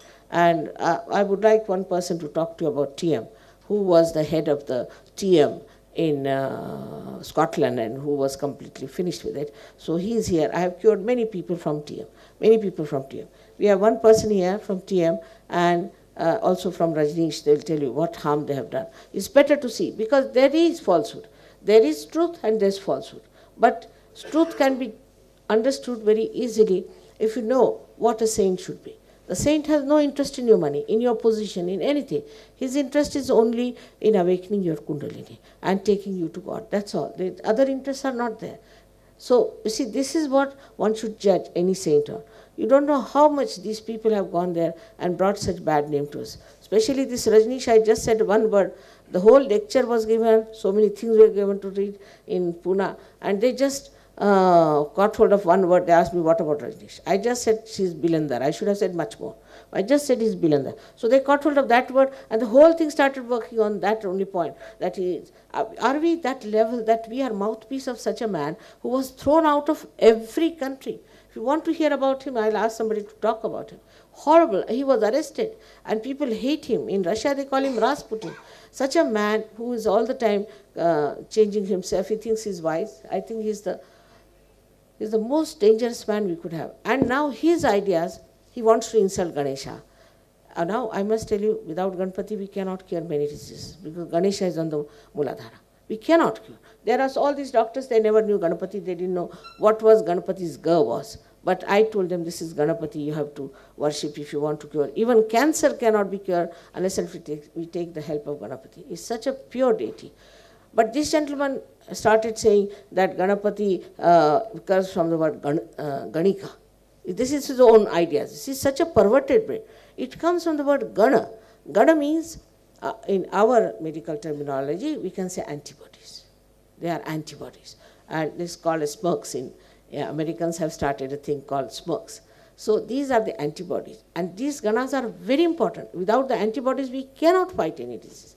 Now, how to excite them? You have to take the name of the goddess for this. You see, all these things look so fantastic, but you see, you don't know, our heritage is fantastic, tremendous. We have no idea as to what we are. And if somebody is trying to say something, these are all half-baked scientists, half-baked people who don't know much about it, just try to push you down. I mean, you must have heard they stoned us. 18 foreigners were hurt by that stoning. They just put us into such a trap, and they tortured our lives. I mean, we are very peaceful people. We didn't do anything. We were about, that time, 1,200 people. There were only 12 people, these Nirmulan people. Anybody in that place would have really thrashed them. But I said, nothing doing, you sit down. And everybody got hurt. But 18 were very badly hurt, and some of them got fractures of the ribs even. But nobody stirred out, nobody said anything. And the newspapers, I'm surprised, gave absolutely the opposite. I just don't know. And one newspaper correspondent, now you just think of it, what a level we should be in India where we have such a great heritage. He brought a paper from this Andhashraddha Nirmula. There are hardly 12 people, some students, something like that. He brought and gave it to me. I was surprised how could a newspaper man give me that. Now they tried to play tricks, and we have given everything, so you better go through it and see for yourself how it was just like a mafia of police and how they tortured us and what these foreigners are going to speak about us when they go there. They are going to go to their embassies. No doubt we have lots of journalists also here of a very high repute. It's all going to be there. That there is a mafia going on in Maharashtra state is a fact. The way they managed the whole thing is so surprising. I cannot imagine. We have done no wrong to anyone. They have no right to disturb us. Not disturb, but to hate us like this for nothing at all. What wrong have we done? I have been to so many countries. I must say, I've been to Turkey. We have a representative from Turkey. Is an Islamic country. But the police themselves gave us a number, a code number. They respected us. Anywhere I go, I have never seen such things happening. Especially in Russia, we have representatives from Russia here sitting. They come all the way to know how I can help their children. What about people who are living here? Are they not going to use me? I'm your own. Am I not? They're not going to use my powers, or they're not going to use my knowledge when these people are using my knowledge in scientific field, in medical field, in other fields, even in agricultural field. Are we just going to get after every person, superficially looking at every person? Of course, I'm a simple woman. I do not have all these ostentations of a big sadhu baba or something like that. I'm a housewife, and I'm a simple woman. But that doesn't mean that everything that I say is false. You have to, I would request a media to now rise up. You see, at the time when it was 1942, I was a very young woman, and we did fight the British that time. The newspapers were of such a level, I mean, it's a legend, I tell you, it's a legend. They would never support anybody so destructive. There were hardly 12 people standing there and shouting and disturbing. Every newspaper had their photographs. Yesterday here at the Secretariat, there were 1,200 people standing silently. Such silence, such serenity, and such dignity. You would never find such people together. My husband says there are angels. You have found all the angels of the world. And this is what everybody has to become. We have to transform this world. Think of your children. What are they going to get? We have to transform them. We have to give them sense of security. And we have to give them a beautiful kingdom of God, as I call it. So just to deny God is very arrogant, I think. Even the greatest scientists like Einstein would not deny that. Newton would not deny. Who are these scientists here? What discoveries have they made? I mean, it's such a small-mindedness. It's such a short-sightedness. But what we have great is our saints. They are great saints, and they have given so many things to us. And thanks to them that I'm working, because what they have done, what they have produced, that I could reach all the villagers and all the people. Actually, in the villages, Indians live, I tell you. They are so simple, so sweet, and the way they receive me, the way they get realization, the way they have improved their agriculture and everything, is wonderful to see them. And my work is more in the villages, because I must say from my childhood I've been very much concerned about this great country, because this is a yoga book. This is not an ordinary country. You don't know. We have got the Adhyatma with us. We have got the greatest nourishing treasures with us. And all these Western countries which are now suffering because of a one-sided development of science and all that, we have to nourish them. We have to. You see, these people are all. There are some people from very high officials from, what's your company? IBM. And we have people from other big companies here. There's another one from Olivetti. We have big people here. Then we have one Dr. Khan, who is a very well-known scientist from Calcutta. And all these people are here. So many people are here whom we can point out. There are big business people here. All of them are here. And we have people who have been cured of blood cancer also. They were declared to be dead. In Pune, these people spoke. Nobody bothered. What they were, this is an architect. We have 2 architects who were declared to be dead within 8 days. They were cured of SahajaYoga. They are here. See now.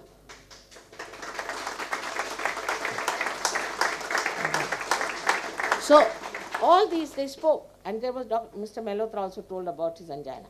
But the Pune newspapers, I don't know, they have become just, that level is the mouthpiece of this Rajneesh. And the whole, this, all, if you see these people who talk of there's no God and all this is humbug and this and that, are nothing but the ideas of Mr. Rajneesh. He's penetrating them into our intellectuals and these people and that people, and they're accepting it. It's a very dangerous thing. And it is coming even into the people who are supposed to be our leaders. It's a very dangerous thing. And he's thrown out from every country. In Greece, he was not even allowed to stay there. I mean, The less said, the better. We have people who can talk about it. Now, I would like you to know about TM, how dangerous it is. But nobody has attacked TM. Can you tell Peter Pierce? This is Mr. Peter Pierce. He was a diamond merchant, and what TM did to him. Srimataji, ladies and gentlemen, my name is Peter Pierce. From 1970, I got initiated into TM. It cost money. In 1972, I became a teacher of Transcendental Meditation, where I met Maharishi. And from that time onwards, somehow I became one of the leaders, international leaders of Transcendental Meditation. He just mesmerized them, absolutely. Through, as Mother says, a mesmerization process of learning mantras, of teaching mantras in simplistic forms of Ing, Aing, Aima, Ainga. We entrapped thousands of individuals. In 1976, I went on another course costing something like £12,000. I then purchased a place in Scotland for the movement, which belonged to myself and my wife. And over a period of 3 years, they were indebted to me for the tune of £250,000 of fees never paid, always promised. And whilst teaching these people, a number of them eventually landed up in mental institutes. One particularly well-known pop star's wife, we, with the grace of Mother, eventually had to get out of a mental institute where some teacher had said, your abstract experiences are beyond me. I think you better go and see a psychiatrist. On seeing the psychiatrist, he did one thing, and that was put her in a mental institute. Gradually, my wife and myself became non-communicative, unable to relate to the outside, what we termed as the outside world. Became more and more inward bound. My wife went into long periods of what could be called funny type of epilepsy. Catatonia.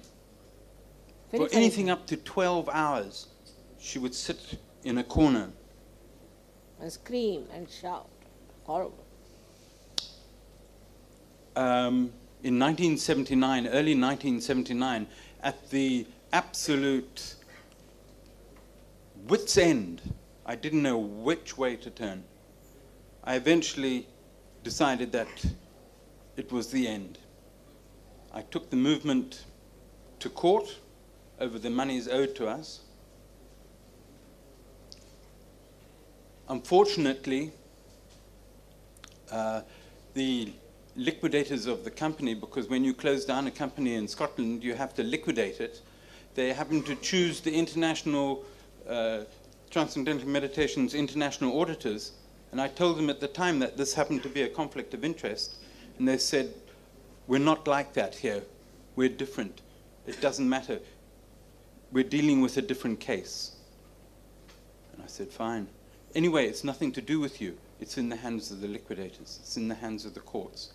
It went to court. Money, you see? It went to Purchasing court. people with money.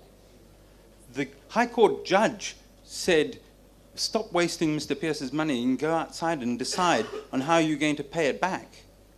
Outside, they wondered whether they were going to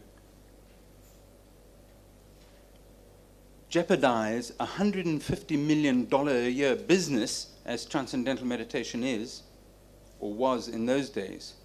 It's infinitely more today. Or to pay me £320,000, as was owed. And they decided for their own skins to drop the case. They went back in again and said, we have just dropped the case, and that was the end of it. And I lost £320,000 then. And not many people, especially myself, could take a knock like that. Linda was unbelievably affected. We happened to meet a very well-known neurophysiologist in London from St. Thomas's, and he was interested in doing experiments on us. And with another, a smaller group of meditators who had done these obscure techniques of hopping around like a frog on the ground,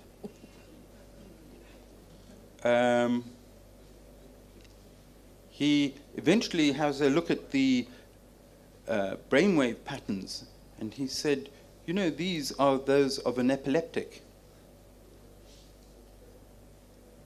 And here was the movement stating that these brainwave patterns showed a correlation of integration. And they purport to be scientists, you know, have all the scientific data showing how good it was and so on and so forth. And here's a well-known physiologist saying the complete opposite. And by the grace of another friend of mine, I happened to meet Sri Mataji. And in a very short time, we were cured. Sri Mataji had me to stay with her for 6 months. And never once did I spend or have to spend. Never once did I, because we can all Sahaja Yogis can give realization to people. Never once did we have to pay 1 penny.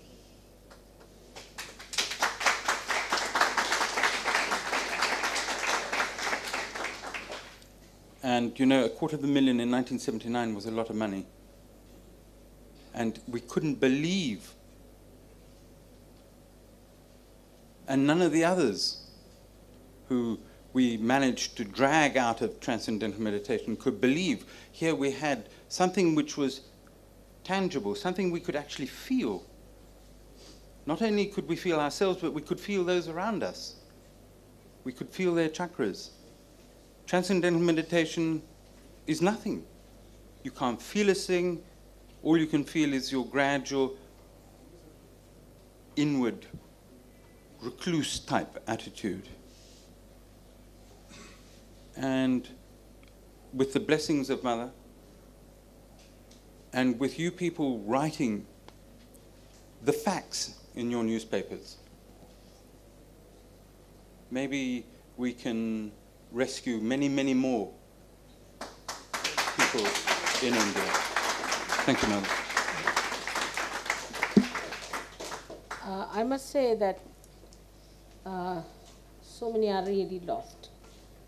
I tell you, in a very bad shape. I mean, I used to really weep seeing them. They have become absolutely like mental cases and in a very bad shape. Also, Rajneesh's things are just the same. We have had experiences of Rajneesh's people coming to my program, and Yogi Mahajan was rather quite sort of sympathetic about them. He told me there are 3 Rajneesh's people who are very much in trouble. Mother, should I bring them to the program? I said, please don't. You can bring them home, but not there. It will be dangerous. And he just brought them, because they forced him and they brought them. And they were about 100 feet away from me. As soon as they saw me, they just fell down and became just like stones, just like stones.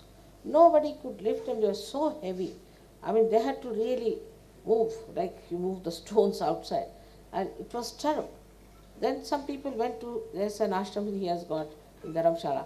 They said, we want to have a kind of a, sort of a cure for our troubles. He said, no, you better go to Sri Mataji, I cannot treat you. I will not allow you to come to this place. So they said, why not? So he said, all right, you come along. And he said, you put your hands towards Sri Mataji. They started shaking, the whole body started shaking. They ran away. But then, of course, I mean, you know, as it is, I'm too compassionate for all this. I feel so terrible. Have we got Robert here or someone? Is he come? We have two persons from there. This is Robert, who suffered a lot. And the Sahajogis objected his coming to our ashram. So I stayed in the ashram myself. We kept him there, looked after him. And he got completely cured of such bad illness. He would have been finished by now in a lunatic asylum or something. Not only that, but now you got what degree? Now, What degree you have got? Let's take, Robert. It is by the grace of Sri Mataji that I am standing here, as she told, and also that I have achieved last year the degree of art history. That means not doctor yet. Maybe once it will happen, by Mother's grace. But before doctor, I don't know how this is called in English. This is doctorandus in Dutch. I've been doing this study in Ghent, in Belgium, from 1982 on. In 1981, I received my realization from her. I met Sri Mataji, luckily, in Paris, because I was hopelessly seeking there the truth.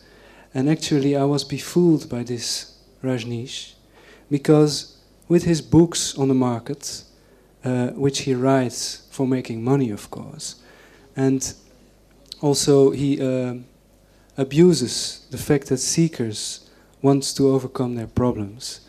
And he doesn't give the solution by a fact, like Sri Mataji does, the fact of realization. But he first writes these books so that these get sold. Then little by little he gives programs or therapies for which has to be paid a lot. Like one of the therapies is they call rebirthing. And for this you have to pay $30 per hour. And this is a kind of injection of oxygen you put in your lungs. You breathe during an hour in an unnatural way. This gives a very funny effect in your muscles. And it gives a kind of purification, maybe because of the oxygen which burns away problems. But it is not a lasting curing. The problems come back, which means you have to come back to this center to get this therapy again. And so it gives you an enslavement to this therapy, and you pay every time again these $30. So I was a student, I had very little money, but I lost even what I had with these techniques, sorry. Other things, horrible things which this Rajneesh teaches is, he calls it the Kundalini dance. Mother, please forgive me, but this is a terrible dance, and they jump and shout like dogs and fall on their heels. They have to jump. And can you imagine, if you look on the chart which you have in your papers, you see that the heels is the Muladhara chakra. So he shocks the whole body through this method, and he makes a big chaos out of it, so that you don't feel the subtleties anymore of the real, later on, of the real Kundalini. Actually, years later, you still can suffer from these shocks you have experienced in your body, like headaches or tensions in the chakras. And there are actually, Sri Mataji told that there are very few persons who overcame this. Rajneesh's people, I could not cure many. You see, they're so absolutely doomed. You cannot. And he himself is suffering now so much. And they say he's so wise, this, that. I just know what sort of a wisdom is this. What sort of, he reads books, you see, he has lots of books. Those who are not, people who are not well read, can easily see he has taken from this book, that book, and he just publishes. That's how he has published books, and he has made money. But the worst part is that the way he has made these people suffer, the way he has made them suffer, but not one, so many of them. And you'll be surprised, his name is so bad everywhere. I mean, now there's one thing we have got for him, which you could not say anywhere. It's a special one I've arranged in this private place, for you to see a film which was done by an Englishman who came here, and he made a hole and took all these photographs of his mass sex act. Of course, I don't want to see it, because once I saw it, I vomited for 8 days. So what he has done and how he has ruined people, for going to this, he used to charge 500 rupees for going to these nonsensical things. Even those who have not gone to this have been too much affected. But this is what he started. But then the AIDS came in. So the AIDS came in and his disciples started getting AIDS, so he changed over. He's done all kinds of tricks, all kinds of things, and all the manipulations and everything. And that's what is now coming into our people who are our leaders. It's coming into them. They are taking from them.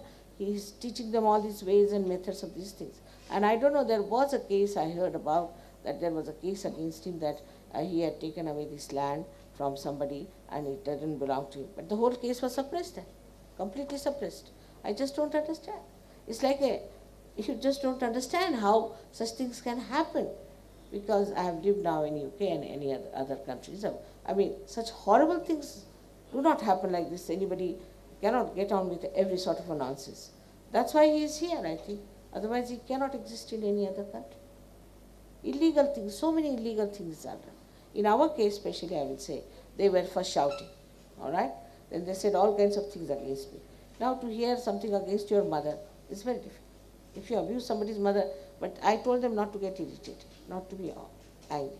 Then they disturbed us. It's illegal to disturb any meeting. You can shout when there's no meeting. But when I started speaking, the police was just standing there, doing nothing. Then we went to, they told me, they wrote to me another letter saying that, all right, we would like you to tell us about SahajaYoga and we'll try to help you. And we'll of course add to your success and to your fame, to your fame. They wrote a letter to me, signed, and we took it for granted. When we went to Satara, they had called the police, and there were people shouting again, all kinds of dirty things against me, all kinds of. It was unbearable. You see, Indians and the foreigners, when they heard the meaning, they all were boiling with temper. I said, all right, doesn't matter. We can later on have a kind of a nidarshan or something. You can take out your temper there, but just now you bear it. Now, after that, we had to tell the police that 2.5 hours we could not start our meeting, that you asked them to stop now. So, otherwise it's illegal. Then the police stopped it. But in this place, Sangapur, it was so horrible that no police came. We had told them that you have to come here. No police came, nobody came, and they left us in the lurch, and they put us into a kind of a compound. Behind was a bus depot. And these people came from behind and took some ladders from the timber mart and put them. It's really a mafia attitude. And started throwing stones indiscriminately. 2 boys were hit by, they say, I didn't see them hitting these 2 persons. Was one Dr. Daborkar and another fellow, Mr. Pangi. They hit him and they gave sort of signals to them. The other people started shouting from there in the dark. So these boys went that side to see who is shouting. They hit them so hard, somebody got hurt here. All of them are foreigners who got very badly hurt. 18 of them.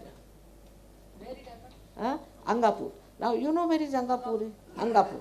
You see, it is from Satara, far away. It's a very remote place. Angapur away, why I go? Because Sri Ramadasa found the statue of Sri Rama and Sita and also of Anglai Devi. So it's a very, very powerful place. So I went there. And I've been there going for 6 years. And the Gramasthas, poor things were involved. And the newspaper, I gave absolutely a wrong information. When these people went to the police station, you'll be surprised. The Sakal paper rang up at 10:30 in the night to find out if, in Marathi was, Matajinchi Sabha Udvasta Keli. These were the sentences. And then if he told the right thing, no, it was much worse. So they were hit and they put the stones and all that. But in paper, just the opposite. I just don't know, how can they do it? And they went to the police later on to put their case, and the police said, have you got any injury? He said, no, not much, but you see, they beat us. All wrong, absolutely wrong. But you'll be surprised, there was a Doordarshan man with them who came. And he jumped on the stage. Can you imagine? This is the mafia stuff. I was about to speak. He jumps on the stage and he says, Mataji, I must have your interview. I said, but this is not the time. You were to come at 6 o'clock. Why have you come now? I have to speak now. No, you must give it. Imagine a Doordarshan man is a government servant Why should he, and why should Doordarshan be there? I can't understand. No policeman, only Doordarshan man. And this Vartahar, the correspondent from there, he was there, but he ran away. And this one Mr. Pangi, who was the Jilla something, Sahkari Bank something. So he had thrown the stone, so they brought him to the stage. I said, all right, I agree, he has thrown the stone, and here it hurt a boy, and it gave him a fracture, he started bleeding, we had to send him to the hospital, still it is to be operated on, and something has to be done. Now, when they brought him, you see, I was very quiet, and I said, now have peace. We have to show we are peaceful people. Peace itself has power. Now don't shout, don't beat anyone, don't do anything. They brought him there, and I said, now you take him to the police station. I will not allow you to touch him even on anything, just take him. So what they said, they tied it up us, and all, how can we lie so much in this country? I mean, lies of the worst type, I can tell you. How can we do it? I understand newspaper has to give both the sides, but this is just lying. And this Sakal paper has been always telling lies against me. I built a house. I didn't know that they had intention of having buildings there. They wanted to have buildings for the builders. You see, as if they have become agents of builders. So these people got after me. I didn't know that this land belonged to them or anything. I just built my own farmhouse because I am interested in farming. So they got after me. And they got a proper 9 people's arrangement made, from collector, commissioner, and even the judge who had, district judge, who had retired. So they put an ad hoc judge there, and passed an ex-parte demolition of my house, my husband's hard-earned money, ex-parte. And luckily I came here to Bombay next day, and the judge said, how can it be? He was a status quo, he gave me a state order, and he squashed the whole thing. He said, you are so illegal. She has taken permissions from Gram Panchayat, from everyone. She has gotten everything map and everything intact. And my husband has gone doctorate from India and also from England in law, and I showed him. And they said, how could you do these things? And this is what Sakal paper did, was to write. Then, of course, our SahajaYogis could not bear it, so they wrote to the press that the way they wrote all nonsensical things about, you see, alleging me that I am doing all illegal things. So the press council was very nice, and they sent me a message that we have decided that you can ask these people to give you a public apology, and whatever you write, they have to publish. But you know, I'm very forgiving. I said, forget it now. What is there to apologize and all that is done is done. But they are again back in the seat. I don't know what's wrong with this Pratap Rao Pawar also. Why is he? I mean, just as if, you see, they have become like lords of the whole world. They survey. They can do what they like. And beating these foreigners. They are now going to go to their embassies, and going to go to the whole world, the way they have behaved.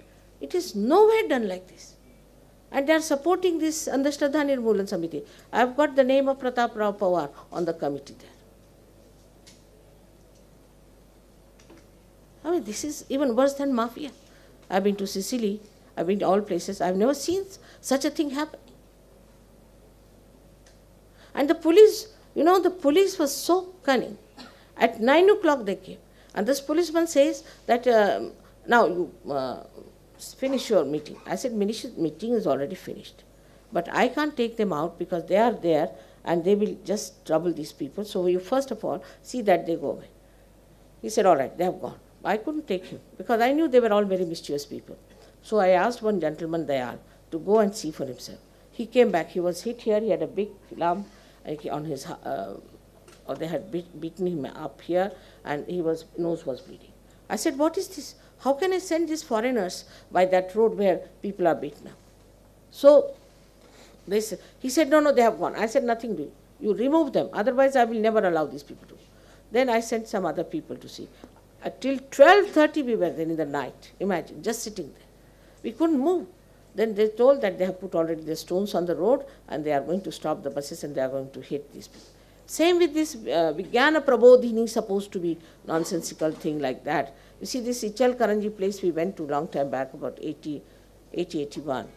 And they were all right when I was talking. And suddenly when these foreigners were getting into the bus, they took hockey sticks and big sticks, started hitting them. They all got so badly hurt. But that time, I must say, Shankarrao Chauhan was there. And I went and talked to Sidhu. And Sidhu immediately ordered an inquiry, and he really took them to task. But that's a different thing. I can't understand what's happening. If this kind of we have security, nobody can move. In a place like Gangapur, to reach there itself is difficult. And this Doordarshan fellow was there. And he jumped on the stage. Why? What right he has got to ask me? Just tell me. I mean, you may be newspaper people, all right. But so everybody has their own limitations. You cannot jump on the stage and ask me questions at that time. And the Vartahar himself gave me the papers from these people. I mean, I can't imagine. Isn't it a shameful thing that the foreigners who are here saintly people, are very badly hurt, very badly. Tell us something about SahajaYoga. Huh? When it started, how it started. All right. SahajaYoga, as he has told you, is not a new thing. SahajaYoga has been used since long in this country. It's our heritage, has been used. Sahaja, Saha is with, Joy is born with you.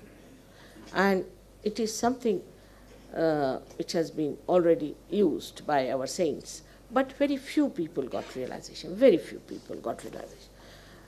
And then it so happened that when I was born, I knew I had to do this work of collective realization. I had to work it out. And my father himself was a very saintly person and a very sacrificing person. My mother was also.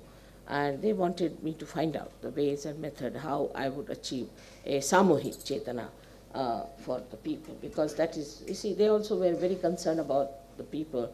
They sacrificed all their life for Congress and this. And I mean, I also, as they told you, I have also suffered a lot. They gave me electric shocks and all that happened. Doesn't matter. But after that, all that, when Gandhiji was there also, Gandhiji knew all about it. And if Gandhiji had lived, he would have supported me. He would definitely have supported me. He was a realized soul. Shastriji was also a realized soul. He used to respect me so much that even when he was Prime Minister, if I came to know, he came to know I was there, he would invite me. My husband was his secretary, all right. But to respect me so much, he would even come to my car and open the door for me. And saw that. I mean, it's so humble towards me because he knew that I had this power. It was after me that I should take to Congress and this and that. But I was just waiting to find out a way by which I could break this seventh chakra and all. And I was studying in my own subtle ways the problems of human beings, why they don't get realization. There are problems in the chakras, these permutations and combinations. And in that study and all that, I found that I'm just about to finish it off.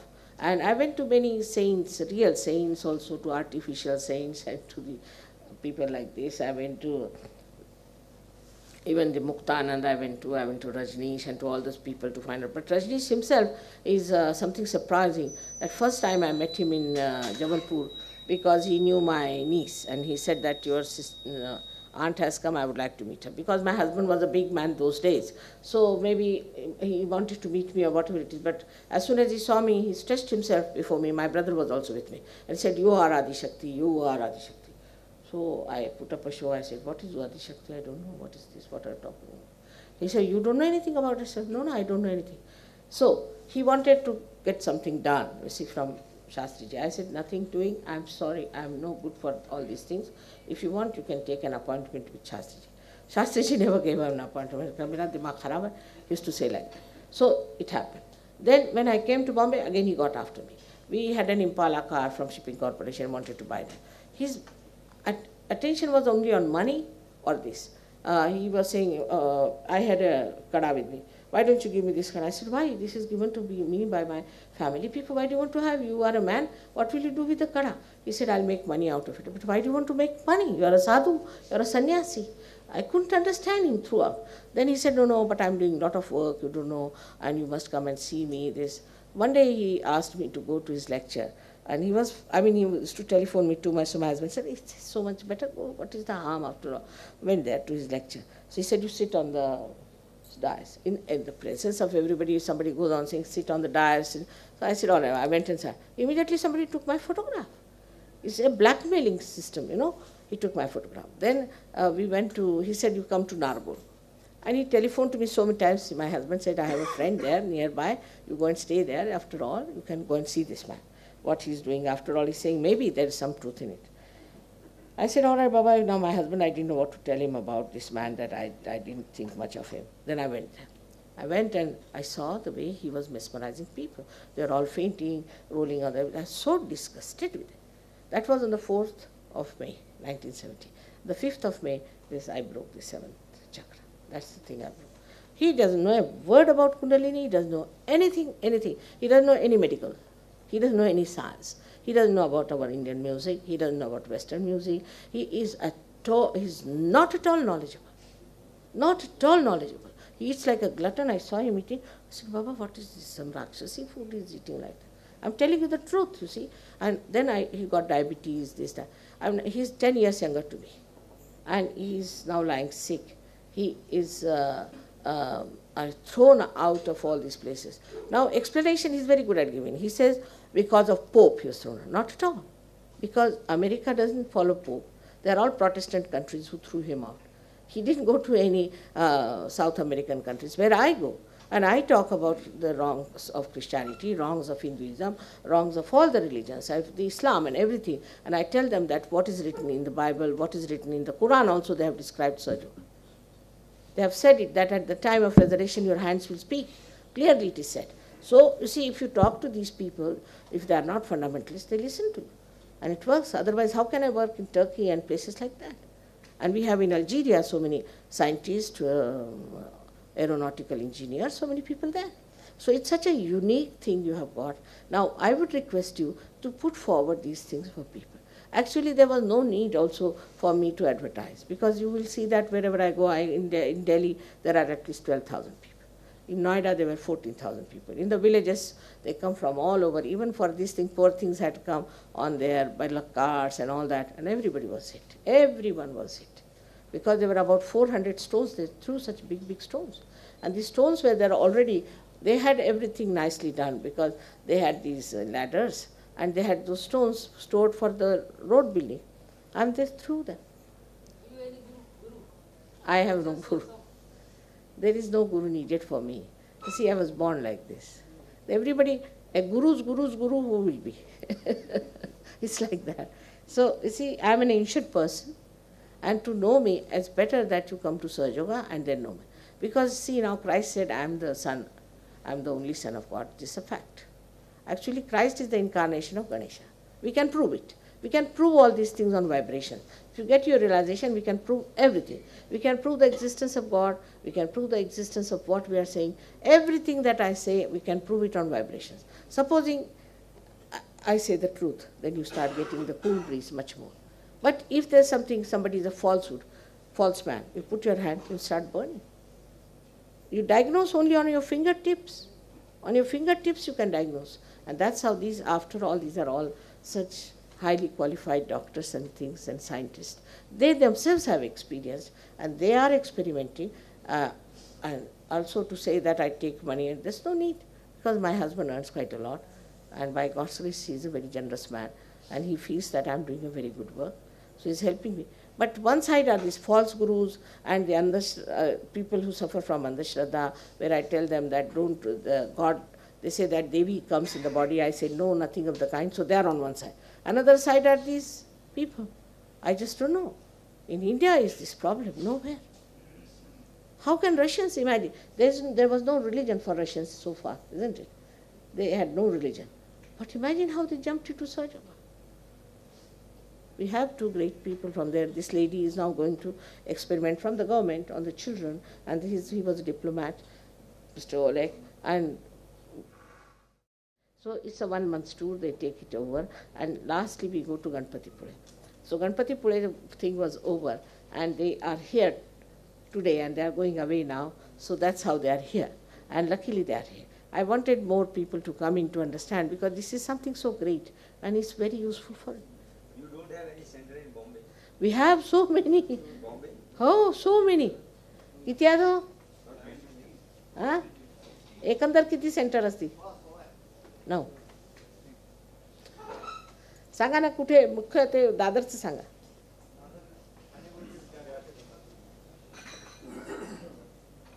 Now, you must sometimes put the positive side and such a hope for young people, such a hope for our children. You must see the utility of this. You see, this I just don't know. We are not politicians. We have nothing to do with politics. Where we can see this SahajaYoga? We have centers at Dadar on every Thursday at 6:30, Sane Guruji Vidyalaya, behind Kettering College. We are there, and we would all invite you there. Please come there. That's our main center. You go and see, and get your realization. Yes. Unless and until you get your realization. We are having a Bharatiya Vidya Like this television is here. You see, unless and until you put to the mains, it doesn't work. So you don't have to pay anything. Nothing will go wrong with you. On the contrary, if you have any problems, they'll be solved. So why not take to your realization? This is your own. You see, just like one enlightened light can enlighten you. We have a correspondent who came with a skeptical mind. He got realization. He's all right now.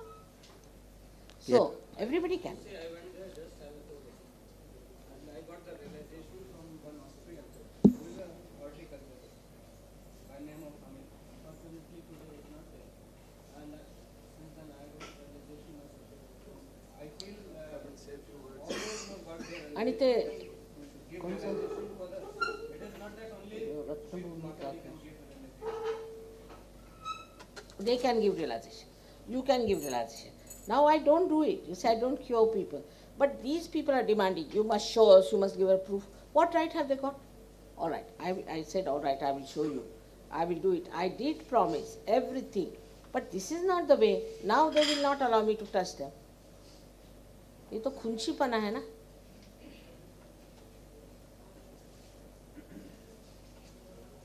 And the police plays into their hands. The police, the entire, even doctor, you'll be surprised, they would not give us the certificate of the doctor there. 3 days they had to struggle. Then I took them to Kolhapur. And Kolhapur, the mission hospital was shocked at the condition, and they gave all the certificates to us. Everybody is glove in hand. And 2 people have been demoted. One from the Raya school, another one. They have been demoted. And police is after these people who are innocent people. They are with me throughout. What is this going on? Why you selected Satara? Huh? Why you have selected Satara? No, you see, Satara, we have actually on our way to Brahmapuri, we went to Satara. We've been there for the last 7 years to Satara. And in that place we have been because it's a Ramadasa's place, you know that very well. It's a specially blessed place. And Satara people are very nice that way.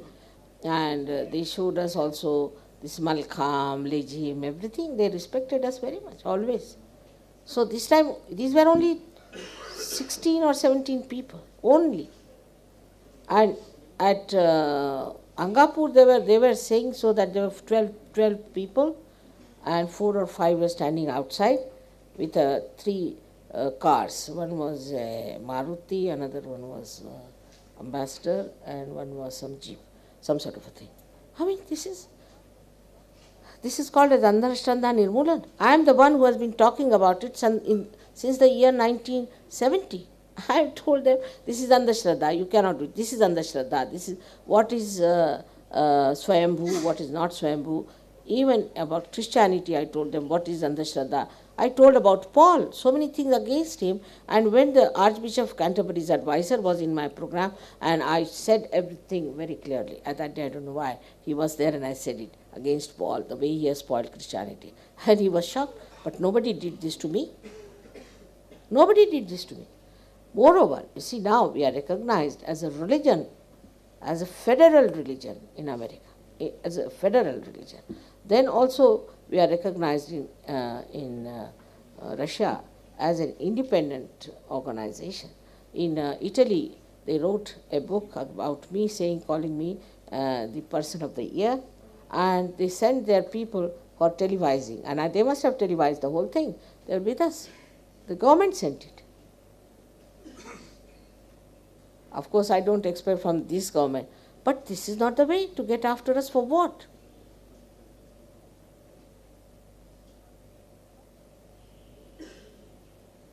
And if this kind of thing is going to work, you see, this is all Rajneesh style work. It's all manipulation. He did the same style of things in that Rajneeshpuram.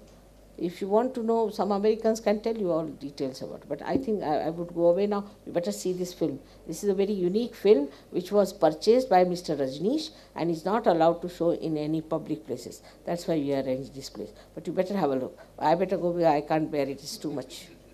It's too much of it. My sensitivity. Have you all seen it or not? Right? Dekha? Put yourself into Bandhan and see. I don't know. I better go. Mere bas karne. About what? UN? क्या बताएं? नहीं उस पे अभी एक मेरा नहीं मैंने एक I gave a lecture which was relayed in Australia about paramodernism, how by the recession, by the behavior of the Russian policy that we are now finished. We are now finished as far as the political problems are concerned, quite a lot. Because you see, one side is gone. See, you clap with both the hands, and the one hand is gone. Like Gorbachev has really, definitely, objectively, and sincerely has shown his interest in removing all kinds of military thing to establish peace. So now Americans have to do something about it. So that problem is over. But also, UN has another problem, is fundamentalism. Then we have got another problem is of, as he told you, of the ecological imbalances. Now, ecological imbalances, as he said, will only come when there's a transformation of human beings and the awareness. That, of course, you can only achieve through SahajaYoga. But also, you'll be amazed that Dr. Hamid is not here, but he was asked by his government. He was I think he was an advisor in agriculture in some country by the UN. But later on now he's working in Austria. And the Austrian government requested him to help the trees because they were dying out with acid rain. So he took vibrated water and put it to these trees. And he came and told me that, Mother, 60-year-old trees have died away. But all the rest have come up and they are doing all right. So they have developed such strength that they can even fight the acid rain also. So ecological problems can be solved. Also ecological problems come in because, you see, the people go to extremes. Like machines are for us, we are not for machines. But you go on like mad creating machines. Now they were going to also, this government wanted to have some, the other day when I was in Ganpatipure, all these poor villagers came, especially these people who are fishermen. They said, you must do something for us. We pray to you. I said, what has happened? They are going to get all the toxic things from all over the world, all the waste matter, and they are going to make something out of it on the shores of Ganpatipure near Jaigarh. So all the fishes will be dead, no doubt. And if there's a leakage, all people can be finished. So why to do such a thing? What is the need? See, there are so many other things one can do to improve the conditions of our people. And constructively we should go. Now, I have, in my small way, have thought of so many ways by which we can work out so many things. And we have already started a center for the women who are downtrodden in the villages to teach them certain things, how collectively they can work out some sort of ceramics and things like that. Because it is done by some middlemen always, and the middlemen take all the money. They suffer. Now then I am thinking of asking people near my place to grow lots of flowers, and we can have a negotiation with Japan who want to buy the flowers. So they can bring their aeroplanes. If we are not middlemen between, they'll get all the profits and they'll become all right. See, like that, you can do so many things in our country. But the middlemen, the greedy people, they kill them. But Sahajogis are not like that. They are honest people. They don't take any money like that. We have no embezzlement, nothing. We are very, very honest, law-abiding people. But do you need money for all these activities or not? No, you see, activities of course we do need, but what happens that now, for example, now I've come here. So my husband pays for my ticket to come to India. After all, he is very highly paid and we have no expenses as such. But otherwise, the expenses now, for example, hiring a hall or something. So they collect some money among themselves. Now we have so many Sahajogis. In the beginning, for about 4 or 5 years, I was paying for everything to begin with. Even for the people their food and everything I used to pay, because, you know, my husband is a very generous man and he believes that what work I'm doing is very good. So I used to pay quite a lot. I had to sell my ornaments also, my family ornaments. I did it.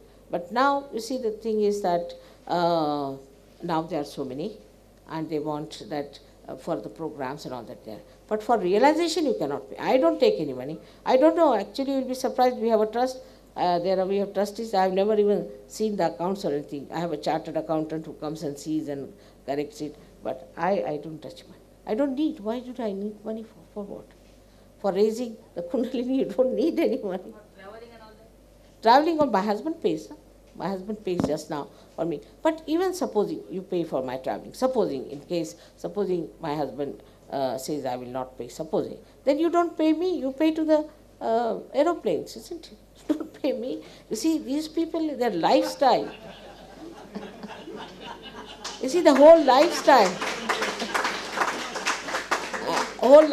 they have 600 crores of diamonds, this, that. See, this is not good. In the name of God. In the name of God, you cannot make your livelihood. Even livelihood is wrong. Even the livelihood. You have seen people like Tukarama and all that. You see, Christ was born to a carpenter. He lived like a carpenter. Now, you see, I come from a rich family, I must say.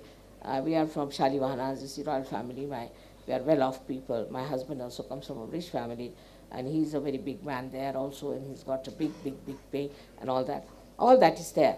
But still, I can live anywhere. I can live in a hut, I can live anywhere. I have no problems. Because, you see, if you just seek the comfort of your spirit.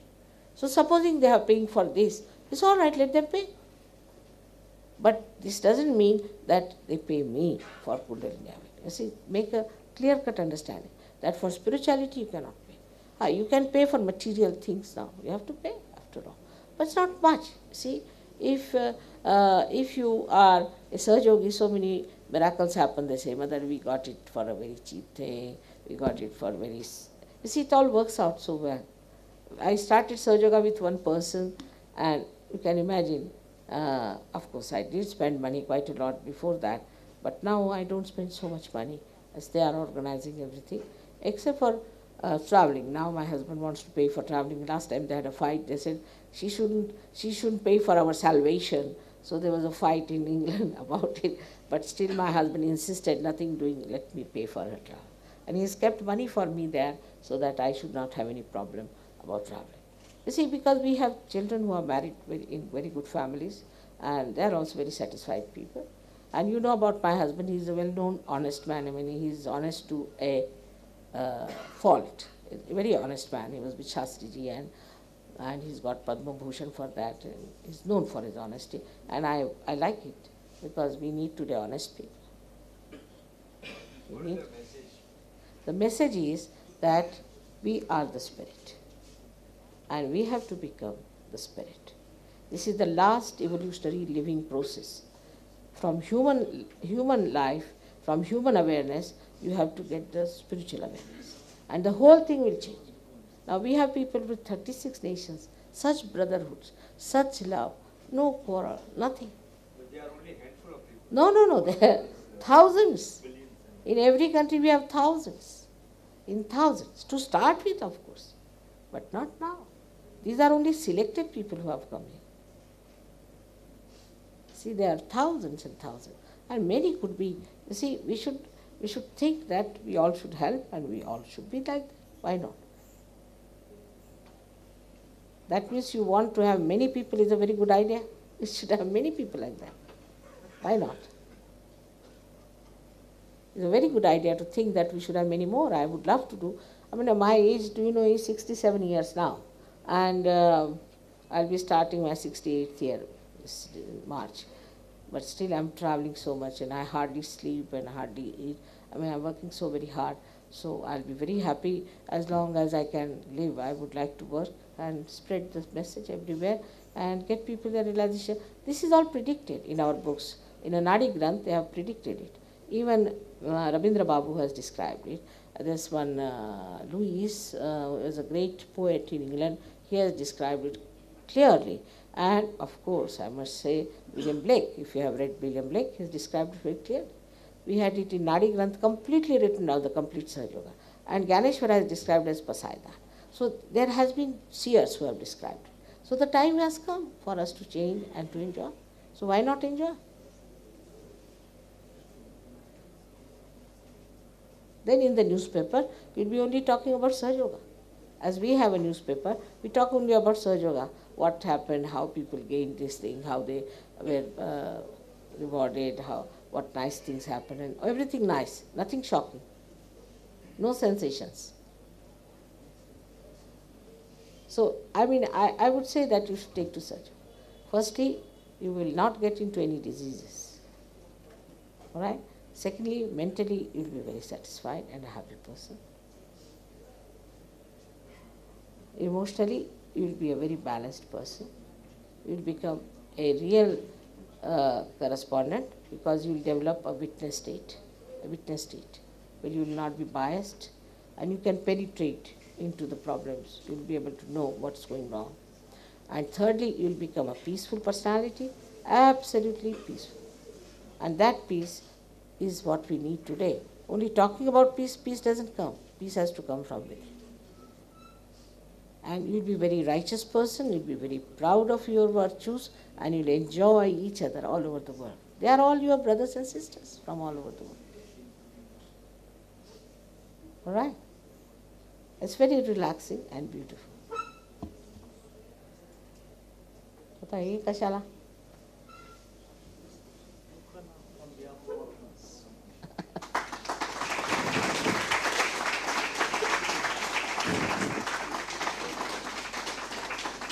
So we have to be very pragmatic, and we have to be very constructive, and something so unique we have, which we have to put forward. And I would say that you will pay full attention to it, you will go through it, read it, and put it the way you like. But the best thing is to write about Sahaja. All these things are, there's already a criminal case on these people, so it's all right, don't you worry. Hello? Some more flowers.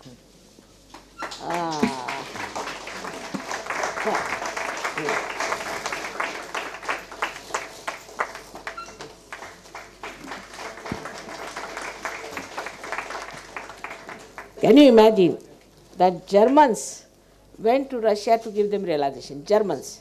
Can you imagine such a thing happening? That Germans went to Russia to give realization. So all this kind of a mutual understanding, what's it?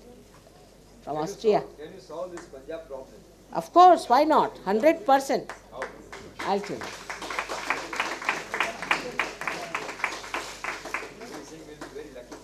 Yes, it's a very easy thing, you see. We have so many Sikhs in our community. Mr. Khurana is a Sikh. What work I am doing is the work of Guru Nanaka himself. Guru Nanaka is the one who has written clearly about Kundalini. Kabira has described it so clearly in that. He was so systematic that he got all the great saints of our country together to put this Granth Sahib. In the Granth Sahib there is Namadeva also. Namadeva was a great saint from India. And he made him learn Punjabi language, and such a big book he has written. Now, if you can put before them the ideals of Guru Nanaka and what Namadeva has written and all that, you see, they are disturbed people. But if you tell them that there is a way to get realization, I must tell you one thing, Sikhs and Muslims are the best to get realization. Once they get it, they are there, somehow or other, because they talk of abstract, I think, somehow. And we have so many Sikhs now. In Delhi, there are so many Sikhs who are coming to SahajaYoga. And once it spreads to that side, I'm sure everything will neutralize. Everything will neutralize. I saw several Pakistanis also. And they were We have Pakistanis also, yes, of course. We have Pakistanis also, yes, true. We have, you see, from 36 nations we have people here. So you can imagine, there are different languages, there are different ideas and everything. Thank you.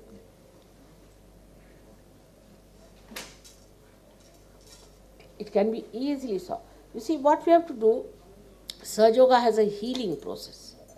It heals. It heals your wounds. It heals your problems, you see.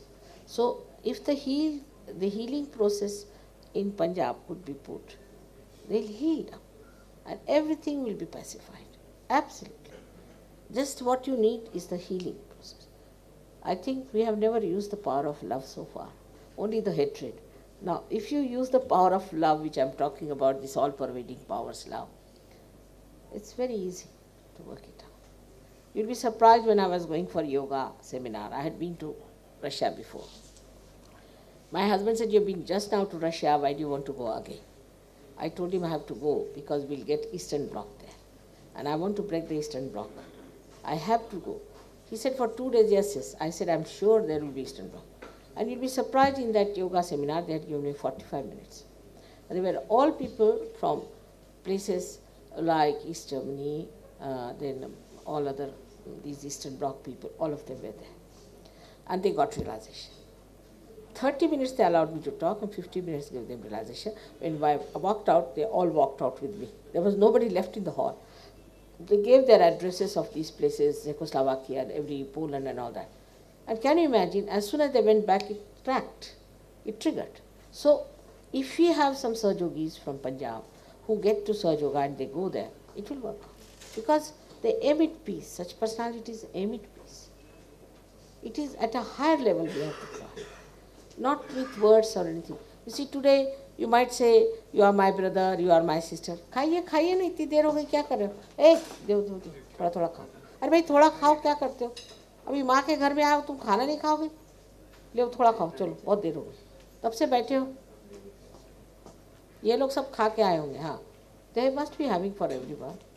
So, see, this is, we have never tried it. But now see the work of love. Now Kali Yuga has gone, now Kruta Yuga has started, where the all-pervading power is working it out. It's such a... Rajiv Gandhi says he will come to power again. Huh? Rajiv Gandhi says he will come to power again. You see, that's not my area. I don't want to say anything about it. Whosoever comes to power again, whosoever it is, has to be now a benevolent king. Has to be. Has to be. There's no doubt about it. You see, this coming to power, what is the sense in it? I don't know. What is there? They haven't got their own powers. You see, look at me. I have all the powers with me. So you can call me a capitalist. You can say I have all the powers, so I am the capitalist. But I can't live without distributing, so I am the communist. So this power is outside, not inside. Inside to koi power nahi. What is there in these powers? Nothing is there.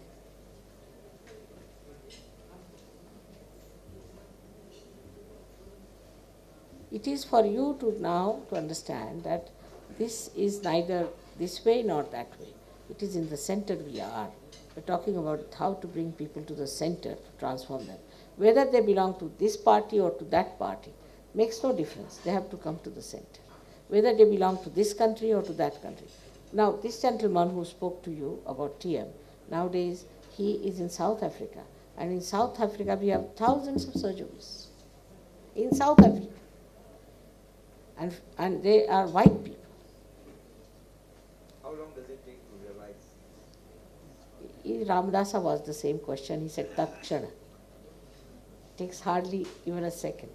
But you better come to our center and it will happen to you, I'm sure. Already you are relaxed if you see it. It is all your own. And the best part of it is your heritage.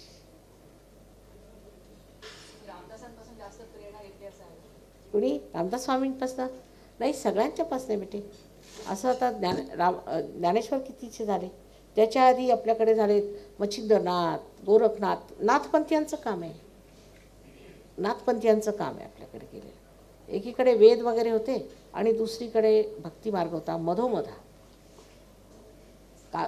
Kanifnath वगैरे केवढे झाले आपल्याकडे नाथपंथी. हे महाराष्ट्रातलं कार्य आहे, हे दुसरं सांगायचं म्हणजे. आणि महाराष्ट्रातच शहाणपण आलंय लोकांना.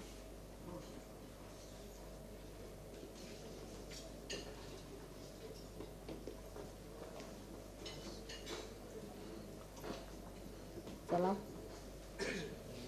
आता काय प्रोग्राम माझा?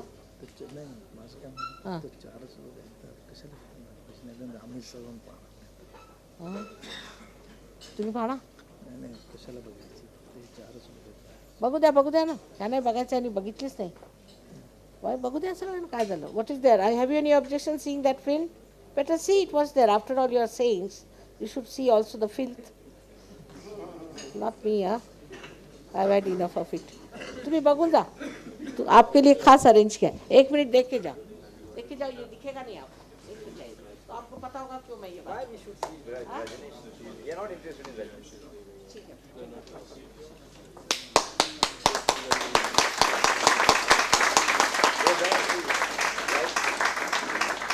Like you have here, you see, Rajneesh also had like that. So many thousands of Yes, he had. Dada Bhagwan also had like this. Dada Bhagwan. There are always there are followers. Yes, but you see, they are followers. What did they get? That's the point. What did they get? Did they get I wiser? went to Sai Baba. I see Sai Baba वो was भी there. वैसा ही है. Shirdi वो Sai भी Baba वैसा also ही, ये like भी वैसा ही है. They are all like that. They are all money oriented. पैसा लेते हैं. और पैसा लेकर क्या खराबी करते हो देखना चाहिए. तारतम्य होना चाहिए. ये मैं कह रही हूँ कि आप में witness state आना चाहिए. When you get the witness state, you will have the तारतम्य. You will know what is good and what is bad. सब एक थोड़ी है. उसका असर देखना चाहिए. Effects. What wisdom has it? और ये पैसा बनाने का धंधा नहीं. ये तो रामदास स्वामींनी दिलेलं तर सत्तांचं लक्ष तुम्ही सांगाया ना. सगळं लिहून गेले ते सर्व बेकारच गेलेले. संतो का लक्षण आहे. एका रांजले गांजले त्यातली म्हणे जो आपुले. तुकारामांनी सांगितलं जिस चीज से लोगों को फायदा होता है, इससे बेनोवलेंस आता है, वो benevolence.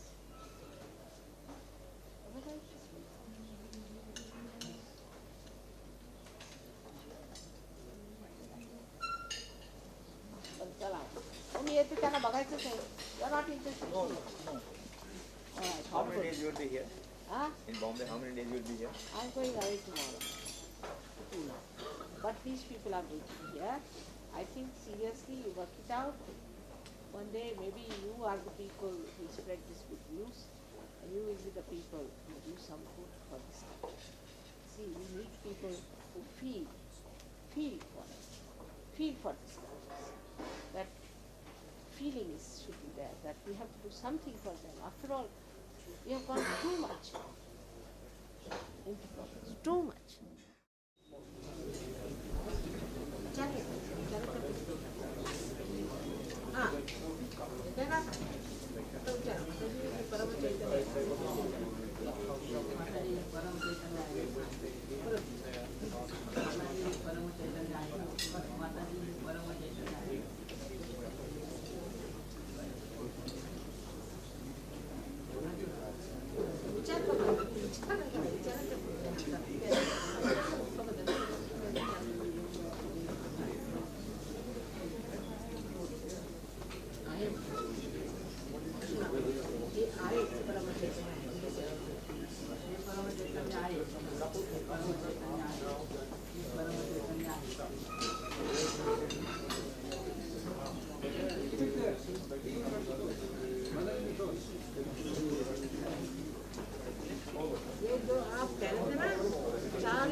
It's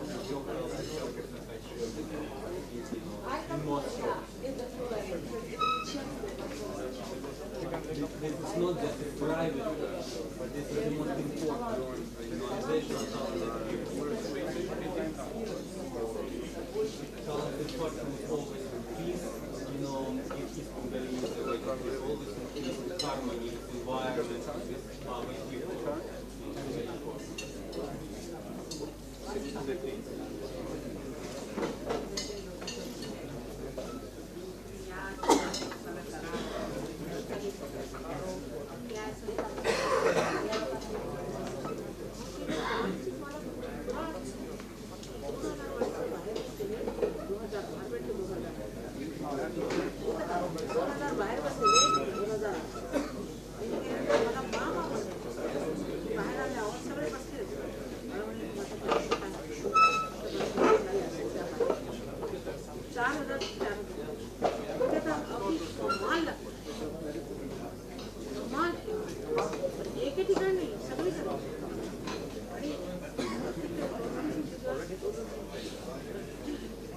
Russians are going to give you all help.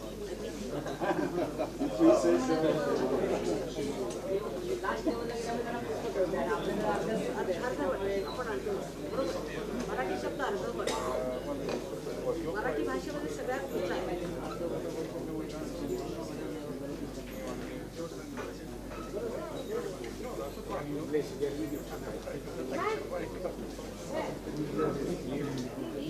Where are you going?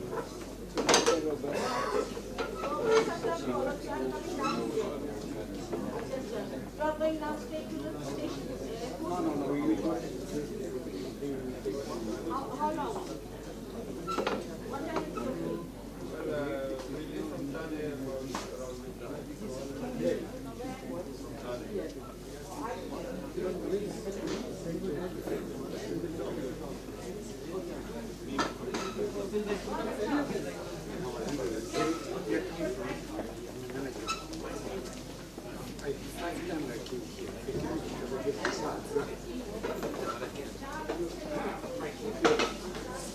Vibration.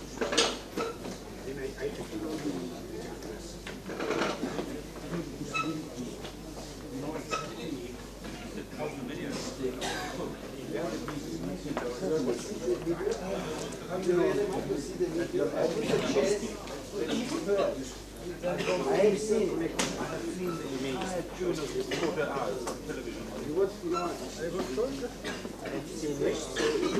Before you look at it, I'm in engineering. Have you seen it?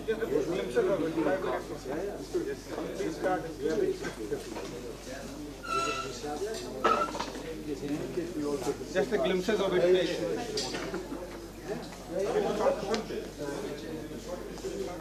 My company is one of the biggest computer companies in Europe. They will work. You